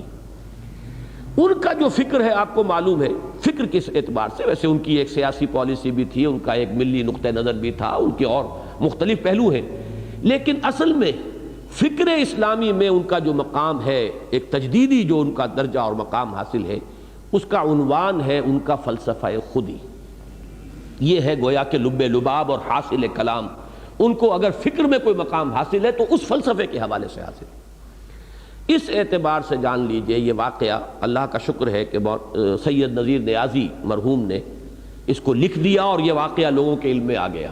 اکثر و بیشتر اقبالی حضرات بھی اس سے ناواقف ہیں، اس لیے کہ غالباً میرا اس وقت پورا حافظے پر میں اعتماد نہیں کر رہا، یہ واقعہ بیان کیا تھا سید نذیر نیازی صاحب نے ہمارے ہی قرآن کانفرنس میں، جو انہوں نے قرآن مجید کے حقوق پر ایک تقریر کی تھی علامہ اقبال کے نقطہ نگاہ سے، کہ جو میرا کتابچہ ہے مسلمانوں پر قرآن مجید کے حقوق، تو انہوں نے بات ہی یہاں سے شروع کی تھی کہ یہی 5 باتیں ہیں جن پر علامہ اقبال نے زور دیا، اور پھر ان 5 حقوق کے لیے علامہ کی کچھ باتیں جو ہیں انہوں نے سلسلے وار بیان کی۔ وہیں یہ واقعہ انہوں نے لکھا ہے کہ میں نے ایک مرتبہ ان سے سوال کیا کہ بڑی چہمے گوئی ہو رہی ہے کہ آپ کا یہ فلسفہ خودی جو ہے، اس کی اساس کیا ہے، بنیاد کیا ہے، منبع کیا ہے، سرچشمہ کیا ہے، ماخذ کیا ہے اس کا، کہاں سے آپ نے اس کے لیے اصول اور مبادی اخذ کیے ہیں، تو اب آپ خود ہی کیوں نہیں بتا دیتے؟ تو علامہ نے فرمایا کہ اچھا کل فلاں وقت تم آ جانا تو میں تمہیں ڈکٹیٹ کرا دوں گا۔ اب سید نذیر نیازی کہتے ہیں کہ میں بہت خوش ہوا، اترا رہا تھا میں اپنے آپ میں کہ یہ شرف مجھے حاصل ہو رہا ہے کہ شاعر مشرق حکیم الامت کا جو فلسفہ ہے، اس کے ماخذ جو ہیں وہ سب سے پہلے میرے علم میں آئیں گے۔ تو میں بڑے اس کیفیت کے ساتھ حاضر ہوا، تو میں جب بیٹھا پینسل اور کاغذ لے کر، کاپی لے کر، تو علامہ نے فرمایا کہ ذرا وہ قرآن مجید نکال لاؤ۔ تو ایک تو کہتے ہیں کہ وہ اوس پڑ گئی مجھ پر وہیں کہ میں تو کسی بڑے بڑے فلسفیوں کے نام سننے آیا تھا، ان کی کتابوں کے حوالے میں وہ نوٹ کرنے کے لیے بیٹھا ہوں، یہ قرآن مجید۔ اور کہا سورہ حشر نکالو اور یہ آیت وَلَا تَكُونُوا كَالَّذِينَ نَسُوا اللَّهَ فَأَنسَاهُمْ أَنفُسَهُمْ أُولَٰئِكَ هُمُ الْفَاسِقُونَ۔ علامہ نے فرمایا یہ ہے میرے فلسفہ خودی کا اصل مبدا، اس کا منبع، سرچشمہ، اس کا ماخذ یہ آیہ قرآنی۔ اب اس کی جو اہمیت ہے اور اس آیہ مبارکہ کے حوالے سے جو مجھے باتیں عرض کرنی ہے، اور مجھے یہ کافی گمان ہے کہ یہ ایک تقریر میں آج یہ بات پوری نہیں ہو سکے گی، اور میں اس موقع پر چاہتا ہوں کہ اس موضوع پر جو کچھ میرے ذہن میں ہے میں آپ حضرات کے سامنے رکھ دوں، چاہے اس میں 1 سے زائد نشستیں جو ہیں وہ صرف ہو جائیں۔ میں آج سب سے پہلے فکر کی تجدید کے 3 ادوار کا ذکر کرنا چاہتا ہوں۔ جو عنوان میرا ہے اسے پہلے اچھی طرح سمجھ لیجیے، فکر کی تجدید۔ تجدید کے جیسا کہ میں عرض کر چکا ہوں مختلف گوشے ہیں۔ مثلا سب سے پہلے مجدد امت جو ہیں وہ عمر بن عبدالعزیز رحمہ اللہ، جن کو کہ خلیفہ راشد شمار کیا گیا ہے کہ 5ویں خلیفہ راشد عمر بن عبدالعزیز رحمہ اللہ۔ لیکن ظاہر بات ہے کہ ان کی تجدید کس نوعیت کی تھی؟ اس وقت تک مسلمانوں کے ہاں نہ کوئی فکری گمراہی آئی تھی، نہ کوئی عقیدے کا اختلال پیدا ہوا تھا، نہ کوئی باہر کا فلسفہ حملہ آور ہوا تھا، نہ کوئی بیرونی منطق آئی تھی، نہ کوئی نیا سائنس کا علم جو ہے اس نے آ کر مسلمانوں کے عقیدوں کو جھنجھوڑا تھا۔ ایسی کوئی شے نہیں تھی، بالعموم کوئی فسق و فجور بھی نہیں تھا۔ وہ دور تو یوں سمجھیے کہ دور خلافت راشدہ کے بعد تو ابھی بہترین دور وہی ہے، اور جب تک دور بنو امیہ رہا ہے، جو اصل عربی اسلام تھا اس کی بہت سی جو خصوصیات ہیں وہ برقرار رہی ہیں۔ یہ تو بعد میں دور بنو عباس میں ہوا ہے، چونکہ ان کے پیچھے اصل قوت جو ہے عجمیوں کی تھی، لہذا عجمی اثرات جو ہے دور بنی عباس کے فوراً بعد شروع ہو گئے ہیں آغاز کے ساتھ ہی، لیکن دور بنو امیہ کی حد تک اصل عربی اسلام جو ہے اس کی خصوصیات برقرار تھی۔ تو صرف 2 چیزوں میں خرابی پیدا ہوئی تھی۔ ایک یہ کہ سربراہی جو ہے مسلمان حکومت کی سربراہی بجائے اس کے کہ مسلمان اپنے مشورے سے اپنے میں سب سے اتقیٰ اور سب سے اہل آدمی کو، سب سے متقی آدمی کو منتخب کریں، انہوں نے اس کو ایک قبائلی شے بنا کر، خاندانی چیز بنا کر، یہ ایک تو انحراف یہ ہوا تھا، اس بڑی اونچائی سے اونچا مقام جو تھا اسلامی ریاست کا، ایک قدم نیچے آ گیا تھا معاملہ۔ اور دوسرے یہ کہ مسلمانوں کا بیت المال، اس کے بارے میں اب یہ تصور ختم ہو گیا تھا کہ اس کا ایک ایک پیسہ جو ہے وہ امانت ہے، خلیفہ کی کوئی ذاتی جاگیر نہیں ہے، اس کا کوئی ذاتی خزانہ نہیں ہے کہ اس کو جس طرح چاہے وہ استعمال کرے۔ یہ دو چیزیں تھیں کہ جو اس وقت تک دارالاسلام میں جو خرابیاں پیدا ہوئیں، ان دونوں کی انہوں نے کامل اصلاح کر دی۔ چنانچہ اگرچہ انہیں خلافت ملی تھی وصیت کے ذریعے سے، لیکن انہوں نے فوراً بری کر دیا کہ میں اپنی اس خلافت سے اے مسلمانوں تمہیں بری کرتا ہوں، اب اگر تمہاری مرضی ہو تو میں یہ بوجھ اٹھانے کو تیار ہوں، ورنہ محض اس وصیت، سابق خلیفہ کی وصیت کی بنیاد پر میں یہ ذمہ داری اٹھانے کو تیار نہیں۔ اور جب سب کی طرف یہ گویا کہ ایک طرح کا ریفرینڈم ہوا، پلیبیسائٹ ہوا کہ مسلمانوں نے تسلیم کیا کہ ہم آپ ہی کو مانتے ہیں، تب انہوں نے خلافت کا وہ بار گراں اٹھایا، اور جس تقویٰ اور تدین کے ساتھ اور جس احتیاط کے ساتھ وہ چراغ کا واقعہ تو آپ نے سنا ہوگا کہ رات کے وقت سرکاری کام کر رہے تھے اور بیت المال کے تیل سے وہ دیا جل رہا تھا، کوئی رشتہ دار آ گیا، اس نے کوئی ذاتی بات کرنی چاہی تو فوراً پھونک مار کر دیا بجھا دیا کہ یہ وقت جو ہے جو تم میرے ذاتی کام میں لگا رہے ہو، اس میں میں اس چراغ کی روشنی جو ہے استعمال نہیں کر سکتا جس میں جو روغن جل رہا ہے وہ بیت المال کا ہے۔ تو اس انتہا تک، اور تمام جاگیریں جتنی بھی تھیں، تمام قینچی ہاتھ میں لے کر جتنے بھی وہ وثیقے تھے اور جتنی دستاویزات تھیں سب کو ختم کر کے رکھا۔ تو یہ تھی تجدید۔ اب ظاہر بات ہے کوئی علمی فکری بات اس میں نہیں تھی، عملی اعتبار سے نظام سیاسی میں جو ایک خرابی پیدا ہو گئی تھی، الحمدللہ کہ انہوں نے پھر وہ خلافت راشدہ کا نمونہ جو ہے اس پر استوار کر دیا۔ اسی طریقے سے امام ابو حنیفہ رحمہ اللہ اور ہمارے دوسرے ائمہ محدثین یا ائمہ فقہا جو ہیں، ان کا بہت بڑا کارنامہ یہ ہے کہ انہوں نے ان علوم کو مدون کیا، لیکن فکر کی تجدید جو ہے میں اس وقت اصل میں اس تک اپنی بات کو محدود رکھ رہا ہوں۔ اس کے تین دور ہیں جنہیں آئیڈینٹیفائی کرنا چاہیے۔ پہلا دور تھا کہ جو آج سے تقریباً 1000 سال قبل آیا ہے، یہ دور تھا جس میں کہ یونان کی منطق اور یونان کا فلسفہ عالم اسلام پر حملہ آور ہوا۔ ارسطو کی منطق کو ایسا قبول عام حاصل ہوا کہ گویا کہ اصل شے یہی ہے، اصل میزان یہی ہے، جو شے اس میں تل کر صحیح ثابت ہوگی وہ مانی جائے گی، اور جو اس منطق کی میزان میں بے وزن ہے وہ بے وزن ہو جائے گی۔ نتیجہ یہ کہ بہت بڑا ایک ہنگامہ پیدا ہو گیا، جبر و قدر کا مسئلہ اٹھ کھڑا ہوا، اور نہ معلوم کتنے مسائل، اللہ تعالیٰ کی ذات و صفات کی بحثیں اٹھ کھڑی ہوئیں، ہے صفات ذات حق، حق سے جدا یا عین ذات، امت مرحوم کی ہے کس عقیدے میں نجات، خلق قرآن کا مسئلہ اٹھ کھڑا ہوا، قرآن مخلوق ہے یا غیر مخلوق ہے، یہ تمام مسائل۔ اور یہ وہ مسائل آج ہم ان کو سنتے ہیں، مسکراتے ہیں دل کے اندر، لیکن یہ کہ اس وقت ان کا اتنا اثر ہو گیا تھا پورے عالم اسلام پر کہ لوگوں کے عقیدے جو ہے وہ مزمحل ہو رہے تھے۔ انسان مجبور محض ہے یا وہ اپنے اعمال پر پوری قدرت رکھتا ہے؟ اب یہ جبر و قدر کا مسئلہ، یہ تمام مسائل ایسے تھے کہ جس کی وجہ سے وہ منطق اور فلسفہ جو آیا، اور اسی میں پھر تعویلات شروع ہوئیں، وہی کی حقیقت کیا ہے۔ ابن سینا، فارابی، کندی، انہوں نے نئے نئے نظریے اور تخلیق کے نئے نئے نظریے، یہ سارا جو آیا ہے وبال، یہ عالم اسلام پر اور ایمان کے بنیادی عقائد کے لیے ایک بہت بڑا چیلنج تھا۔ اس فتنے کا مقابلہ کرنے کے لیے اللہ تعالیٰ نے اس وقت دو عظیم شخصیتوں کو کھڑا کیا۔ ایک امام غزالی رحمہ اللہ، جنہوں نے تحافت الفلاسفہ کتاب لکھ کر اس فلسفے کی جڑیں کاٹ دی، اور دوسرے امام ابن تیمیہ رحمہ اللہ، جنہوں نے الرد علی المنطقیین یہ کتاب مارکۃ الآراء، منطق سے منطق کی نفی کر دی کہ تمہاری منطق جو ہے یہ ویلڈ نہیں ہے، یہ کوئی ایسی میزان نہیں ہے کہ جو شے اس میں تلے گی وہی حق قرار پائے گی، اور جو اس میں بے وزن ہے وہ بے وزن ہو جائے گی، اس لیے کہ تمہاری تو اپنی منطق کا پائے چوبی ہے، اس کے تو لکڑی کے پاؤں ہیں، اس کا اپنا پاؤں جو ہے فولادی نہیں ہے، وہ زمین میں جمے ہوئے نہیں ہیں۔ تو یہ دو کام جو ہوئے ہیں اس دور میں امام غزالی اور امام ابن تیمیہ کی طرف سے، اس نے اس سیلاب کا رخ پھیرا ہے، اور پھر مسلمانوں کو ایمان کے بارے میں، عقائد کے بارے میں، اور تمام جو مسائل جو میں نے ابھی گنوائے ان کے بارے میں ایک اطمینان کا سانس لینا نصیب ہوا اور تمکن حاصل ہوا پھر ایمان اور اسلام کو۔ دوسرا دور آیا تصوف کے راستے سے، اور تصوف کے ساتھ بھی گھلا ملا تھا فلسفہ ہماوست۔ ہماوست اور وحدت الوجود میں بڑا باریک سا فرق ہے، اور میں یہ تفصیل سے بیان کر چکا ہوں سورہ حدید کی اس آیہ مبارکہ کے حوالے سے، هو الاول والآخر والظاہر والباطن۔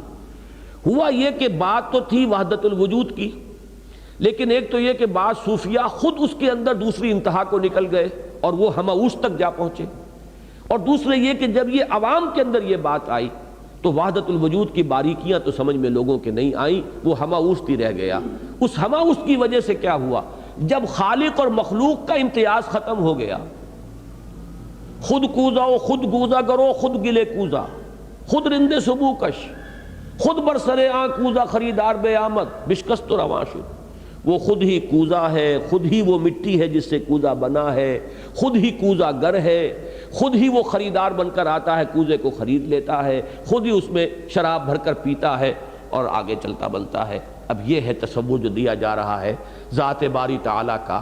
اب یہ ظاہر بات ہے کہ اب پھر ابن عربی کی طرف ایک شعر منسوب ہے، میرا تو گمان یہ ہے کہ یہ شعر ان کا نہیں ہو سکتا، الرب عبد والعبد رب یا لیت شعری من المکلف۔ رب ہی بندہ ہے، بندہ ہی رب ہے، ایک ہی ہے۔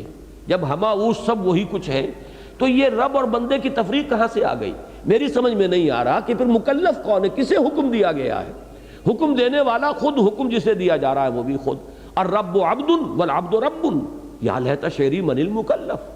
اب یہ جو گمراہیاں شروع ہوئیں اور خاص طور پر ہندوستان میں آ کر یہ اپنی انتہا کو پہنچی، اس لیے کہ یہاں ہندوؤں نے اپنا ایک ڈیفنس اپنے مذہب کا اور اپنی ملت کا اس طور سے کیا۔ پروفیسر یوسف سلیم چشتی صاحب کے مضامین اس موضوع پر ہیں جو میثاق کی پرانے فائلوں میں دفن ہیں۔ اب کچھ حکمت قرآن میں ان کے ہم پرانے مضامین دوبارہ شائع کر رہے ہیں، شاید یہ چیزیں بھی دوبارہ آپ کے سامنے آئیں کہ بھکتی کی تحریک ہندوؤں کی طرف سے اٹھی تھی اسلام کے سیلاب کو روکنے کے لیے، کہ اسلام کی کچھ تعلیمات کو ہندو مت کی تعلیمات کے ساتھ جوڑ کر ایک ملغوبہ بنا کر اور اس طور سے اس کو سامنے لایا جائے کہ جن چیزوں کی وجہ سے اسلام جنگل کی آگ کی طرح پھیل رہا ہے وہ چیزیں خود ہم اپنے مذہب کے اندر شامل کر لیں تاکہ ہمارا مذہب موجود رہ جائے۔ یہ بھکتی کی تحریک جو تھی، اور اس زمانے میں جو اس قسم کے صوفی سینٹس سامنے آئے، جیسے آپ کے یہیں لاہور میں ہے مادھو لال حسین۔ اب یہ مادھو لال حسین چے مانی دارت، لیکن یہ کہ ان کا کوئی مسلک نہیں تھا، وہ گویا کہ تمام مسلکوں کو صحیح سمجھتے تھے۔ آپ کو کافیوں کے اندر وہ شعر بھی آپ نے سنا ہوگا کہ مسجد مندر ہکڑو نور، ایک ہی نور ہے مسجد میں بھی مندر میں بھی، یہ فرق کیا رہا؟ کوئی مندر چلا گیا، کوئی مسجد چلا گیا، تو اس میں فرق کیا ہو گیا؟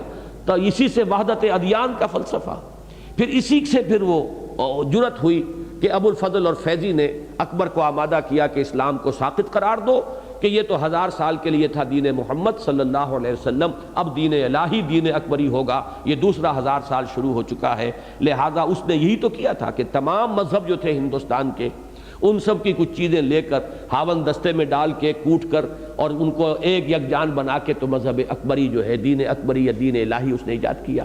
یہ تھا وہ فتنہ، عظیم فتنہ، جس کے نتیجے میں واقعہ یہ ہے کہ اگر کوئی بڑی عظیم شخصیت ابھر کر سامنے نہ آتی تو اسلام کا نام و نشان مٹ گیا ہوتا اس بر صغیر سے۔ اس لیے کہ اب اس کا توڑ کیا تھا، یعنی ملت اسلامی کا جداگانہ تشخص ختم، شریعت اسلامی کی اہمیت ختم۔ بھائی نماز کوئی پڑھ رہا ہے، کوئی بیٹھ کر پرنام کر رہا ہے کسی بت کو، کیا فرق پڑ گیا؟ ایک ہی چیز ہے، ایک علامت کے طور پر اس نے اختیار کر لیا ہے۔ باقی مذہب تو اصل میں نام ہے کچھ عالمگیر صداقتوں کا، کچھ یونیورسل ٹروتھس ہیں، کچھ اخلاقیات ہیں، یہ مشترک ہیں، یہ مشترک سچائیاں ہیں پوری دنیا کی، تمام قوموں میں، تمام ملتوں میں، تمام مذہبوں میں۔ سچ بولو، جھوٹ مت بولو، کم مت تولو، دھوکہ نہ دو، فریب نہ کرو، خدمت کرو لوگوں کی، خود غرضی نہ ہو، بس یہ چیزیں ہیں اصل مذہب، اصل دین۔ باقی نماز ہو گئی تو اور نہیں ہوئی تو کیا فرق واقع ہوا؟ تو دین محمد صلی اللہ علیہ وسلم پر یہ بڑا کڑا وقت آیا تھا۔ اس وقت عظیم شخصیت کھڑی ہوئی ہے حضرت شیخ مجدد الفسانی رحمۃ اللہ علیہ۔ وہی الفسانی کا لفظ ان کے نام کا لاحقہ بن گیا ہے، جس کو اصل میں استعمال کیا تھا اکبر کے دین مذہبی کے لیے، کہ الف کہتے ہیں 1000 کو، 1000 سال ختم ہو چکا، وہ الف اول تھا، وہ تھا دین محمد کا صلی اللہ علیہ وسلم، اور اب الف ثانی ہے، یہ دوسرا 1000 شروع ہو گیا ہے، 11ویں صدی ہجری کا آغاز ہو گیا ہے۔ تو دوسرا 1000 سال جو اس کے لیے دین اکبری ہے، دین الہی ہے، وہی الف ثانی کا لفظ جو ہے ان کے نام کا لاحقہ بن گیا، مجدد الف ثانی رحمہ اللہ۔ انہوں نے پھر وحدت الوجود کے باریک سے اس نقطے کو جو لوگوں کی گمراہی کا سبب بن رہا تھا، اس کو بدلا وحدت الشہود سے، جس میں بڑی احتیاط اور حفاظت کی بات آ گئی۔ اور در حقیقت واقعہ یہ ہے، علامہ اقبال نے جس قدر ان کی مدح کی ہے اس میں کوئی مبالغہ نہیں ہے۔ وہ ہند میں سرمایہ ملت کا نگہباں، اللہ نے بر وقت کیا جس کو خبردار۔ واقعہ یہ ہے کہ ملت کا جداگانہ تشخص ختم ہو جاتا ہے۔ اور جو لوگ کہتے ہیں کہ تحریک پاکستان کی بنیاد اس وقت پڑی، صحیح کہتے ہیں بالکل، اس لیے کہ ظاہر بات ہے مسلمانوں کا جداگانہ تشخص ہو تو پاکستان کا کوئی سوال پیدا ہو۔ اگر مسلمانوں کا تشخص ہی ختم ہو جائے، ملت اسلامی جو ہے اس کا کوئی جداگانہ آئیڈینٹی ہی باقی نہ رہے، تو پھر کاہے کا جداگانہ ملک اور کاہے کے لیے پاکستان؟ تو واقعہ یہ ہے کہ وہ ایک بہت ہی اہم مرحلہ تھا، اور ظاہر بات ہے کہ اس میں اب نماز روزے کی تلقین تو اور بھی بہت سے لوگ کر رہے ہوں گے اس وقت، لیکن جو اس وقت کا اصل فتنہ تھا اس کو پہچانا ہے حضرت مجدد الف ثانی رحمۃ اللہ علیہ نے، اور وہ تھا فکر کی سطح پر۔ چونکہ یہ آیا تھا سارا فتنہ تصوف کی راہ سے، لہذا انہوں نے اسی کی راہ سے، جیسے کہ ابن تیمیہ نے منطق کی آری سے منطق کو کاٹا، ایسے ہی حضرت مجدد الف ثانی رحمۃ اللہ علیہ نے تصوف کے ہتھوڑے سے اس غلط تصوف کی سرکوبی کی ہے، اور وحدت الشہود کا تصور سامنے لا کر وحدت الوجود کی نفی کی ہے۔ یہ ہے بہت بڑا ایک تجدیدی کارنامہ، جس نے کہ کم سے کم ہندوستان کے تک، اور ہندوستان کی بات نہیں ہے صرف یہ آپ کو ترکی تک، آپ اچھی طرح اس بات کو جان لیجئے کہ جس قدر حضرت مجدد معروف اور مقبول اور مشہور اور محبوب ہے ترکوں کے نزدیک، اتنے ہمارے ہاں نہیں ہیں۔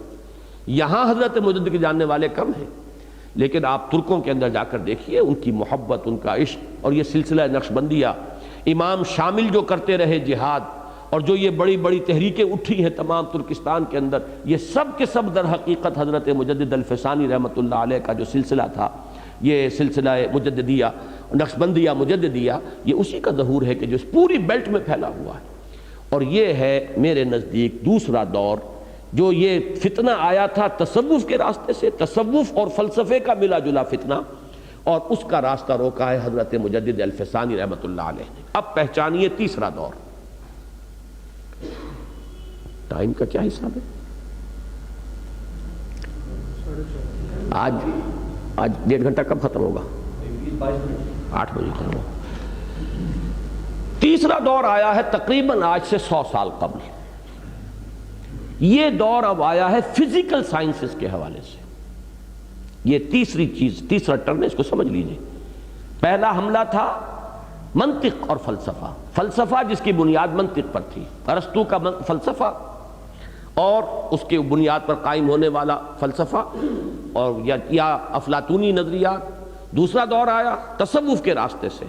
تیسرا دور آیا ہے فزیکل سائنسز کے حوالے سے، اور یہ زیادہ اس کا جو ہے ظہور ہوا ہے ہندوستان اور مصر میں، اس لیے کہ یہی 2 ملک ایسے تھے کہ جن میں تعلیم کا معاملہ، انگریزوں کی بالادستی اور اس کے نظام کے تحت انگریزی تمدن اور تہذیب اور تعلیم کا رواج ہوا ہے۔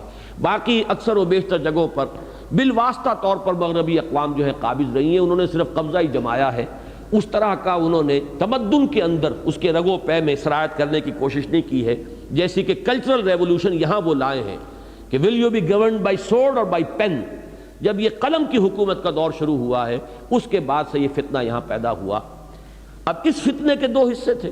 انگریز آیا ایک غالب قوت کی حیثیت سے، اور غالب قوت جو ہے اس کا ایک رعب پہلے ہی محکومت کے اوپر تو خود بخود پیدا ہو جاتا ہے۔ ان کے ساتھ تہذیب آئی، ایک نیا تمدن آیا، لہذا لوگوں نے اس کی نقالی بھی شروع کی۔ لیکن ان سب سے زیادہ خطرناک معاملہ یہ تھا کہ جو سائنس آئی، جو نئی ابھی ابھری تھی، نیوٹن کی فزکس، اور پھر اس کے بعد جو ڈارون کا فلسفہ ارتقاء، یہ 2 وہ خوفناک چیزیں ہیں کہ جنہوں نے اسلام کی اعتقادی بنیادوں پر حملہ کیا۔ نیوٹن کی فزکس کا معاملہ جو تھا، اس کی بنیاد کیا تھی کہ اصل شے مادہ ہے، اس کائنات کی بنیاد مادی ہے، میٹیریلزم۔ اس میٹیریلسٹک ویو جو ہے یونیورس کا، اس کے اعتبار سے اب ساری نفی ہو گئی ذات باری تعالیٰ کی بھی، بس مادہ ہی مادہ ہے، مادے کے اوصاف ہیں، مادے کی پراپرٹیز ہیں، کیمیکل فزیکل ریئیکشنز ہیں، انہی کے ذریعے سے یہ آپ سے آپ معاملہ چل رہا ہے، یہ چیز جو ہے، اور مادے کا مستقل بالذات ہونا، انڈسٹرکٹیبلٹی آف میٹر، یہ تو ہلاک ہو ہی نہیں سکتا، یہ قائم ہے، جیسے ذات باری تعالیٰ ہے کہ وہ ہمیشہ کے لیے قائم و دائم ہے، ایسے ہی مادہ ہے۔ تمام جو صفات ہیں اللہ کی وہ اس دور میں مادے کو ایٹریبیوٹ کر دی گئی تھی کہ یہ تمام صفات مادے کے اندر موجود ہیں، لیکن یہ جو مادیت ہمارے ہاں آئی اللہ کے فضل و کرم سے یہ تو بڑی شارٹ لیوڈ رہی۔ اس کی وجہ یہ ہوئی کہ بہت جلد ایک تو نظریہ اضافت آ گیا آئنسٹائن کا، اس نے وہ سائنس کی حتمیت اور قطعیت جو ہے اس کو ختم کر کے رکھ دیا۔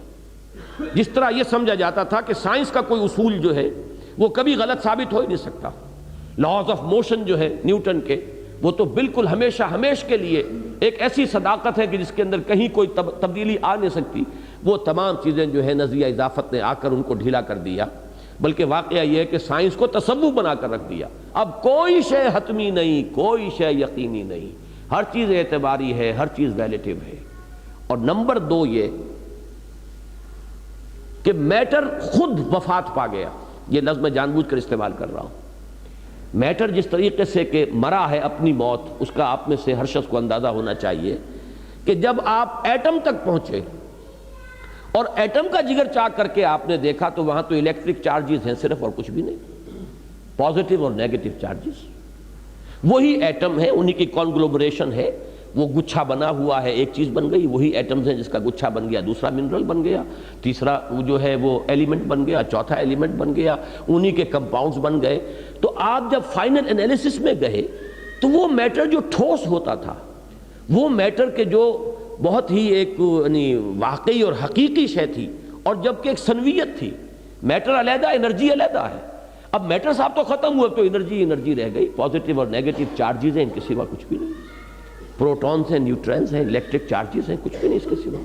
تو معلوم یہ ہوا کہ یہ تو تھا بڑا شارٹ لیوڈ حملہ، سائنس نے خود اپنا علاج کر لیا، جیسے کہ زہر کے یعنی سانپ کے زہر سے ہی اس کا جو ہے تریاق بنا لیا جاتا ہے، تو فزکس کے میدان میں تو واقعہ یہ ہے کہ جس درجے کوئی حملہ آور ہوا تھا معاملہ دین کے اوپر، اس کی اب نفی ہو چکی ہے۔ اگرچہ ہمارے ہاں بعض لوگ جو ابھی اسی دور میں رہ رہے ہیں، وہی سائنس کی قطعیت اور حتمیت اور ہر شے کا یقینی ہونا اور میٹر کا ایٹرنل ہونا اور میٹر کا انڈسٹرکٹیبل ہونا، یہ ساری چیزیں ان کے ذہن میں بیٹھی ہوئی ہیں، اس لیے وہ دین کی کچھ چیزوں کو سمجھنے اور قبول کرنے میں ہچکچاتے ہیں، ورنہ خالص سائنس کے میدان میں وہ میٹیریلزم جو تھا، اس کو آپ کہیے 19 سینچری کا میٹیریلزم، وہ ختم ہو چکا ہے۔ البتہ دوسرا نظریہ جو سائنس سے آیا وہ ہے انتہائی خوفناک، اور وہ ہے ڈارون کا نظریہ ارتقاء۔ اس ڈارون کے نظریہ ارتقاء نے جو نتیجہ نکالا وہ یہ تھا کہ انسان محض ایک حیوان ہے، صرف زیادہ ترقی یافتہ، ایک higher evolved at a higher level of evolution, that's all. کوئی بیسک فرق، کوئی نوعیت کا فرق، کوئی کوالٹیٹیو فرق حیوان اور انسان کے مابین نہیں۔ یہ نظریہ اگرچہ تاحال نظریہ ہے، یہ نظریہ یہ بھی میں آپ کو بتا دوں کہ اس کے جراثیم ابن مسکوے کے ہاں بھی موجود ہیں، اس نظریے کی بعض تعبیرات مولانا روم کے ہاں موجود ہیں، لیکن اس وقت تک اس کے اندر وہ خطرناکی نہیں تھی، اس لیے کہ اس نظریے کو ماننے کے باوجود انسان کی ایک اسپیشل کریشن کا تصور جو ہے ذہن میں جمع ہوا تھا۔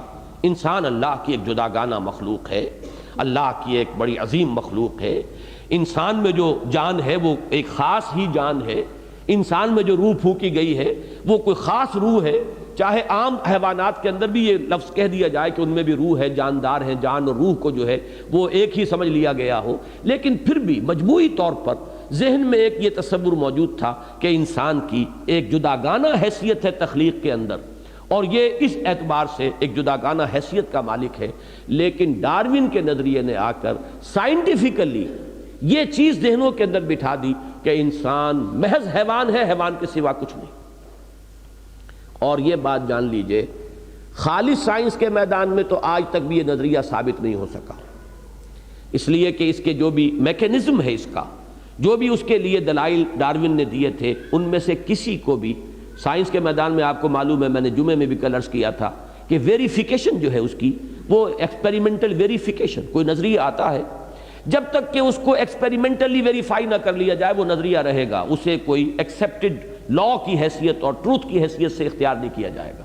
خالص سائنس کے میدان میں یہ تاحال نظریہ ہے، اس کے اوپر جرح بھی بہت ہوئی ہے، لیکن جرح کا بھی یہ فائدہ نہیں ہوا کہ اس نظریے کے اثرات ختم ہو گئے ہوں۔ زیادہ سے زیادہ یہ ہوا، جیسا کہ آپ کو معلوم ہے کہ کسی مقدمے میں ایک گواہ پیش ہوتا ہے، جب جرح کی جاتی ہے تو وہ گواہ جو ہے وہ ساقط الاعتبار ہو گیا اگر وہ جرح کامیاب ہو گئی، لیکن اس سے کوئی چیز ثابت نہیں ہوتی، اس سے جو مقدمہ ہے ابھی اس کے لیے دوسرے جو اساسات ہیں اس کے اوپر معاملہ طے ہوگا۔ ایک گواہ جو ہے وہ جرح سے ساقط الاعتبار ثابت ہو گیا ہے۔ اسی طریقے سے ڈارون کے بعض دلائل اس جرح سے ساقط الاعتبار ہو چکے ہیں کہ جو اس نے اپنے نظریے کی دلیل کے طور پر پیش کیے تھے، اس کے باوجود پوری دنیا میں اس وقت تک اس کا متبادل کوئی نظریہ ایسا سامنے نہیں آیا جو کریشن آف جو تھیوری آف کریشن ہے اس کے بارے میں ذہن انسانی کو مطمئن کر سکے۔ لہذا ذہن کے اوپر جو غلبہ ہے، جو تسلط ہے، جو حکومت ہے، جو استیلاء ہے، وہ اسی ڈارون کے نظریہ ارتقا کی، اور اس کا جو سب سے بڑا اثر ظاہر ہوا ہے وہ ادب میں، لٹریچر میں، ثقافت میں اور انسانوں کے اخلاق میں۔ اس لیے کہ میں ذرا کروڈ الفاظ میں اس بات کو بیان کر دوں کہ اب حیوان انسان کا امام بن چکا ہے۔ جب ہم خود انہی کے ڈسینڈنٹس ہیں، انہی سے ہم وجود میں آئے ہیں، تو ہمیں انہی کی زندگی سے اصول اخذ کرنے ہوں گے۔ اگر حیوانات میں، اب یہ میں بہت کروڈ فارم میں بات کہہ رہا ہوں، یہ باتیں بڑے لطیف انداز میں، بڑے افسانوی انداز میں، ڈراموں کے انداز میں یہ باتیں جو ہے خاص طور پہ فرانسیسی ادب میں آئی ہیں اور وہاں سے پھیلی ہیں دنیا میں، اور آج اسی کے آپ اثرات دیکھ رہے ہیں کہ کیا فرق ہے بہن میں اور بیوی میں، وہ بھی عورت ہے، وہ بھی عورت ہے۔ حیوانات میں تو ہم کوئی فرق و تمیز نہیں دیکھتے، ماں بیٹی بہن میں کیا فرق ہے، یا اور کیا ضرورت ہے کہ ایک شادی کے بندھن میں جکڑ جائے انسان؟ حیوان کو جہاں پیاس لگتی ہے، جہاں پانی ملتا ہے پی لیتا ہے، اسی طریقے سے جہاں اس کی وہ جنسی شہوت ابھرتی ہے، جو بھی اسے فوراً کوئی میٹ ملتا ہے اپنے نوع کا، وہ اس سے اپنی ضرورت پوری کر لیتا ہے۔ ہم نے خامخواہ اپنے اوپر یہ سماج کی پابندیاں اور یہ سماج کے بندھن، ہمارے ہاں بھی جو ترقی پسند ادب جو چلا تھا اب تو وہ مر چکا ہے اپنی موت، لیکن یہ کہ اس میں سماج کا لفظ گالی بن گیا تھا۔ یہ سماجی بندھن اور سماجی پابندیاں اور سماج کے حدود اور سماج کے قیود، یہ ہم نے خامخواہ اپنے اوپر جو ہے پابندیاں عائد کر لی ہیں، خامخواہ اپنی زندگی اجیرن کر لی ہے۔ یہ تمام چیزیں آرٹیفیشل ہیں، ان کی کوئی بنیاد نہیں ہے، اس لیے کہ جب ہم حیوان ہیں، حیوانوں میں سے ابھرے ہیں۔ اسی طرح اسی کا منطقی نتیجہ یہ ہے کہ حیوان ننگے رہتے ہیں، انہیں کوئی اپنے ننگ کا احساس نہیں۔ یہ نیوڈزم جو ہے ایک فلسفے کی حیثیت سے اس کے کلبز بن گئے، کیوں بن گئے؟ آدمی سوچے کہ یہ کیسے انسان کی مت ماری گئی ہے، کیسے انسان کے اندر سے یہ فطری حیا نکل گئی، کیسے اس کی جو یعنی صدیوں سے جو چلی آ رہی ہیں، ہزارہا برس سے جو اس کی عادات پختہ تھیں، وہ اس طرح کیسے اتر گئی کہ لوگ ننگے مادرزاد برہنہ جو ہے وہ گھوم رہے ہیں، اور کلبیں ہیں ان کی کہ جن کے اندر ان کا جو ہے یہ سارا اٹھنا بیٹھنا اس شکل میں ہے۔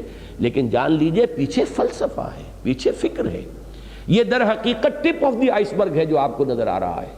اصل میں اس کے پیچھے جو فلسفہ ہے، اس کی جو تہ میں کار فرما جو نظریہ ہے، وہ نظریہ ارتقاء ہے ڈارون کا، جس نے ادب اور جس نے لٹریچر، اخلاق اور ثقافت، ان سب کے اندر جو ہے سرایت کر کے انسان کو، جیسا کہ میں نے عرض کیا، آج انسان کا امام حیوانوں کو بنا دیا اور حیوانوں کا متبع بنا دیا ہے انسان کو، اور انسان کو اپنی شرافت، اپنی عظمت، اپنا کوئی اعلیٰ مقام، اشرف المخلوقات ہونے کی اپنی حیثیت، مسجود ملائک ہونے کا اپنا مقام، ان سب سے خود مستعفی کر دیا ہے کہ آج کا انسان خود استعفیٰ لکھ کے دے چکا ہے۔ میرے اندر نہ کوئی عظمت ہے، نہ کوئی بلندی ہے، نہ میری کوئی اور حقیقت ہے سوائے اس میرے حیوانی وجود کے۔ یہ ضرور ہے کہ میرا حیوانی وجود ذرا ہائر سکیل آف ایولیوشن پر ہے، اس لیے کہ شمپنزی اور گوریلے اور یہ جو افریقہ کے جنگلات میں چیخیں مارتے ہوئے اور دوڑتے ہوئے پھرتے ہیں، کتنا فرق ہے ان میں اور انسان میں؟ اتنا ہی جتنا گدھے اور گھوڑے میں ہے، اس سے زیادہ فرق نہیں ہے کہ یہ ذرا گھوڑا ریفائنڈ اینیمل ہے، گدھا کورس اینیمل ہے، اسی طرح یہ گوریلے اور شمپینزیز جو ہے یہ ذرا کورس قسم کے انسان ہیں اور ہم ذرا کچھ ریفائنڈ قسم کے انسان ہیں، اس کے سوا کوئی بنیادی فرق نہیں۔ یہ ہے اس دور کا سب سے بڑا حملہ جس نے مذہب کی جڑوں کو کاٹ کر رکھ دیا ہے۔ مذہبی مذہب نہیں ہے، اخلاق کا دیوالہ نکالا، اس نے انسان کو انسانی شرف سے بالکل بیگانہ کر دیا۔ آج کے دور میں در حقیقت اس کا تریاق ہے جس کی ضرورت ہے، جو درکار ہے نوع انسانی کو، اور یہ تریاق ہے جو فراہم کیا ہے علامہ اقبال نے اپنے فلسفہ خودی سے۔ اس کا حاصل کیا ہے؟ انسان کی حقیقت یہ مادی نہیں ہے، روحانی ہے۔ انسان اصل میں اس روح ربانی کا نام ہے جو انسان کے اندر پھونکی گئی۔ یہ جو ان کا حیوانی وجود ہے، یہ یقیناً اس کے بارے میں آپ لاکھ مان لیں، کوئی حرج نہیں ہے کہ یہ ایوالڈ ہے، یہ ہائر اینیمل ہے، لیکن اصل انسان یہ ہے ہی نہیں۔ اصل انسان تو اس کی وہ انا ہے، اس کی وہ خودی ہے۔ اب علامہ اقبال نے اسے اپنے اشعار میں جس طور سے بیان کیا ہے، وہ کئی مرتبہ آپ نے یہ اشعار سنے ہوں گے، ہے ذوق تجلی بھی اسی خاک میں پنہاں، غافل تو نرا صاحب ادراک نہیں ہے۔ اب تجلی کسے کہتے ہیں؟ تجلی کا لفظ قرآن مجید میں آیا ذات باری تعالیٰ کے لیے، فلما تجلی ربہ للجبل جعلہ دکا وخر موسیٰ صاعقا۔ یہ تجلی، یہ ایک نور کی کیفیت جس میں کہ روشن ہونے کا ایک مادہ موجود ہے۔ تو یہ جو انسان کے اندر کا انسان ہے، یہ جو در حقیقت اس کا اصل انسانی وجود ہے، یہ در حقیقت یہ مادی نہیں ہے، یہ خاکی الاصل نہیں ہے ذوق تجلی بھی اسی خاک میں پنہاں۔ تمہارا یہ وجود حیوانی خاکی ہے، کوئی شک نہیں، یہ حیوان ہے، اس میں کوئی شک نہیں، یہ اسی زمین سے نکلا ہے، اس میں کوئی شک نہیں، یہ مٹی سے بنا ہے، کرسٹ آف دی ارتھ سے اس کی ساری تخلیق ہے، اس میں کوئی شک نہیں، لیکن تم صرف یہی کچھ نہیں ہو۔ تمہاری اصل حقیقت تو وہ ہے جو اس کے اندر مستور ہے، چھپی ہوئی ہے، ان مادی غلافوں میں لپٹی ہوئی ہے، اور اس میں تو ذوق تجلی ہے ذوق تجلی بھی اسی خاک میں پنہا، غافل تو نرا صاحب ادراک نہیں ہے۔ اور نقطہ نوری کے نام او خودی، زیر خاک ما شرار زندگی۔ میرا یہ خاکی وجود ہے لیکن اس میں ایک نقطہ نوری ہے، وہ نوری ہے در حقیقت نقطہ کہ جو میرا وجود ہے حقیقی۔ میں جب کہتا ہوں میں تو اس سے مراد ہوتا ہے میرا وجود کا وہ حصہ۔ اس لیے ایک ذرا نوٹ کیجئے کس قدر سیدھی سی بات ہے۔ جب ہم کہتے ہیں میرا ہاتھ، اب اسے آپ کہتے ہیں یہ پوزیسو موڈ ہے، میرا پوزیسو موڈ ہے اس پروناؤن کا، میرا ہاتھ، میرے پاؤں، میری آنکھیں، میرا کان، اب آپ سارے جسم کے اعضاء گن جائیے، یہ سب میرے ہیں، تو میں کون ہوں؟ میں ان سے عبارت نہیں ہوں۔ میرا یہ ہاتھ اگر خدا نہ خواستہ کٹ جائے تب بھی میں تو رہوں گا، میرا ہاتھ نہیں رہے گا۔ دونوں ہاتھ بھی کسی شخص کے کسی جنگ کے اندر ختم ہو سکتے ہیں، وہ میں تو موجود رہے گا اگرچہ وہ دونوں ہاتھ نہیں ہیں۔ آپ مائنس کرتے چلے جائیے، دونوں ٹانگیں بھی ایمپوٹیٹ ہو جائیں اگر کسی شخص کی سرجیکل آپریشن سے ہوئی ہے، وہ مرے گا نہیں، لیکن وہ میں تو موجود ہے۔ ہو سکتا ہے وہ میں بڑھتی چلی جائے، جبکہ جسم گھٹ رہا ہو وہ میں بڑھ رہی ہو، اس میں کوئی اور تکبر اور غرور جو ہے کسی اور اعتبار سے اس کا اضافہ بڑھتا ہوتا چلا جا رہا ہو، جبکہ وہ جسم اس کا گھٹتا چلا جا رہا ہے۔ تو یہ میں کون ہے، یہ ہے اصل سوال۔ اس کا اس بات کہ یہ مادی نہیں ہے، یہ حیوانی نہیں ہے، یہ ما ورائے مادہ کوئی شے ہے، یہ ہماری حیوانی وجود سے جداگانہ کوئی اینٹیٹی ہے، اس کا اس بات یہ ہے در حقیقت فلسفہ خودی۔ اور اسی کو جیسے کہ اقبال نے کہا، دم چیست پیامست شنیدی نہ شنیدی، در خاک تو یک جلوہ عامست نہ دیدی۔ تیری اسی خاک میں ایک جلوہ بھی موجود ہے، تم دیکھتے نہیں۔ وہ جو بے دل کا شعر میں نے کل سنایا تھا مسجد میں کہ ستمست گر ہوست کشد کے بے سیر سر و سمندرا، تجھے غنچہ کم نہ دمیدئی در دل کشا بچمندرا۔ تمہارے اندر جو باغ ہے، جو چمنستان ہے، تم نے کبھی ادھر دھیان ہی نہیں کیا۔ اپنے من میں ڈوب کر پا جا سراغ زندگی، یہ من میں ڈوبنے کی کبھی تم نے کوشش نہیں کی۔ تم تو باہر کے پھول اور پھلواریاں اور منظر دیکھ کر خوش ہو رہے ہو۔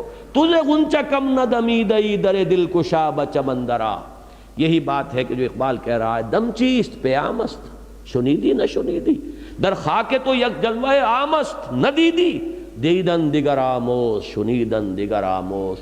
ذرا کوئی اور دیکھنا دیکھو، کوئی اور سننا سنو۔ تم صرف حیوانوں کا سننا سن رہے ہو، تم صرف حیوانوں کا دیکھنا دیکھ رہے ہو۔ حیوان نے بھی دیکھ لی کہ کار آ رہی ہے سڑک پر، کتا بھی راستہ جو ہے وہ اپنا کاٹ گیا ہے، کار سے اس نے اپنے آپ کو بچا لیا۔ یہی کچھ تم نے بھی دیکھا تو کون سا تیر مارا؟ بکری کو بھی نظر آ گیا کہ یہ بیری کا درخت ہے، اس کے پتے بڑے لذیذ ہیں، میری غذا کا کام دیں گے۔ وہ نیم کے درخت کو نہیں کھاتی، وہ بیری کے پتے کو کھاتی ہے۔ یہ پہچان تو اس میں بھی ہے۔